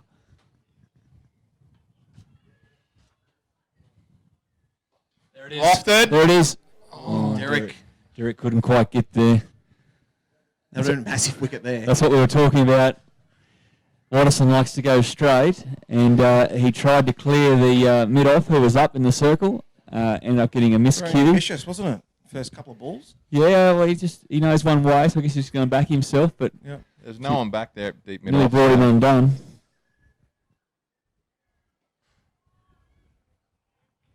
That's Adrian. Big good pace. It is, yeah.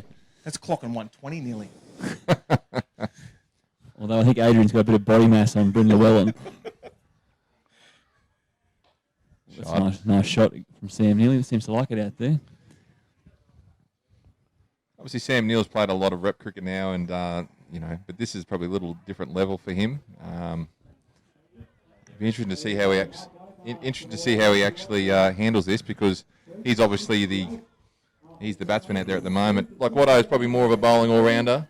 Watto would be a bowling all-rounder. Yeah, exactly. yeah. Sam would be a batting all-rounder. Yeah, but I tell you what, if they can sneak another one here, it really opens it up. Hawley has banished Derek Nitschke to fine leg, and or was it Cleese? Jeffrey Cleese. Cleese played Jeffrey yesterday. Actually, he played for Centrals.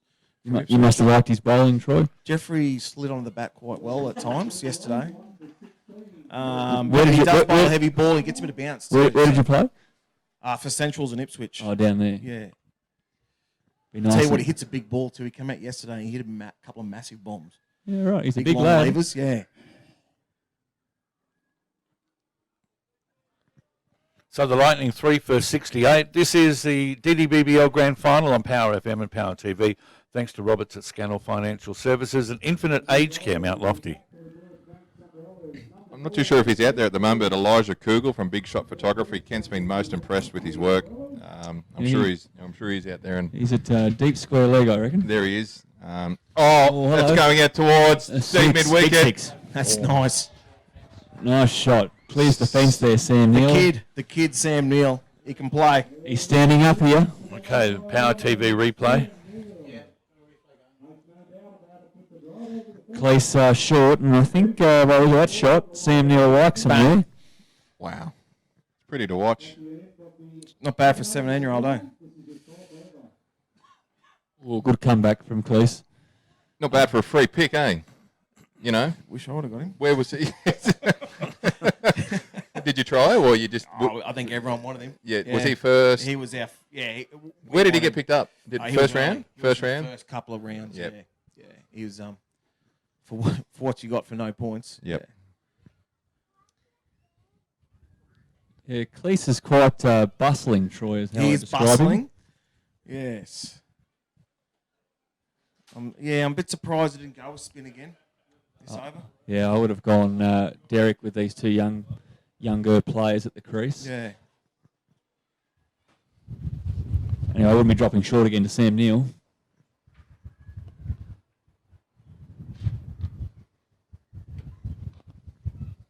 Oh, misfield there. Every run critical. Short cover. Or every run stop critical for the Broly's now. What have we got now? What's the equation we've got now? 38 or 49. Yeah, so they're in kind of cruise control at the moment. Yeah, looking reasonably comfortable here for the Lightning. Brollies need to get a wicket bad. And they probably need to go bang bang. Yeah, definitely need to back it up. Need two here. Expose that. Just trying to think who else would be order. coming in here for the. They still got a bit. Like that's the thing. They got a bit of batting, but they probably haven't batted much. You've got the likes of. You got Lyle, Teskey, Luke Neal, So you got three likes that can hand a hell of a stick pretty well. Dane Hutchison, Hamal Shah. Yeah. Yeah, they got a pretty good side, really, the Lightning. Yeah, not too bad. It's pretty wide in the final. Is that a coincidence? And possibly going to win it. Yeah. Probably where they finished on top of the table at the end of the comp. Yeah, the funny thing is they finished on top. They lost that last game. They would have missed out. Like it's how close it was. If you want the game broken down or teams broken down, you come right here and we'll tell you why. So that's a nice arm from the boundary. Brains trust. So 3 for 77 now. Chasing top of it. So he does, Brendan.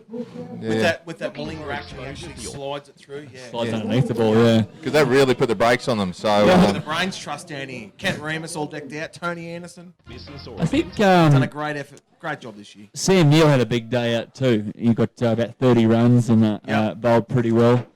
So he's been a big contributor today to the Lightning. No, I think the Lightning field placements, Chris Glass's field placements, and just their bowling was more disciplined, and that was the difference in the end. There wasn't much between the two teams. I think the better team came out on top. It wasn't much, wasn't it? But it went down a little bit closer to the wire than I thought it would in the end. But yeah, hats off to the Umbrellas who have fought the last. They dropped their first two games. Were done and dusted, and have come back. Got themselves off the canvas, won their last three, won their semi, and then taken it. Yeah, scraped into the finals, literally. So they should hold their heads high, the Brollies. Can't wait for next year, boys. Absolutely brilliant tournament. Fantastic stuff. I've got to go down for the presentation. So can I grab one of those mics? One of you guys? Beautiful, boys. Thanks very much. It's been great. I'll see you again next year. We'll wind it up here in the comments. comments. My team's out in the final. Thanks for having us. Best of luck in the remaining season. Cheers, guys. Well, that wraps up the 2019 Murdoch Lawyers DDBBL, the grand final on Power FM and Power TV Australia. Thanks to Robertson Scannell Financial Services and Infinite Aged Care Mount Lofty. Now, just recapping the result. The Lightning won by 2 wickets, got very close in the end after dismissing the Umbrellas 6 for 112 at the end of the 20 overs. On behalf of all the commentators and crew here at Power FM and Power TV, it's very hard to do. I'd like to also thank our sponsors that were involved in our coverage: Liebke Tyres, Action Indoor Sport, Big Shot Photography, Smart Move Conveyancing, K&R Plumbing Supplies, JLC Real Estate, and Toowoomba Better Home Living, along with today's sponsors, which was Infinite Aged Care and Robertson Scannell Financial Services. On behalf of the crew, this is Jeff Roberts signing off on Power FM and Power TV Australia.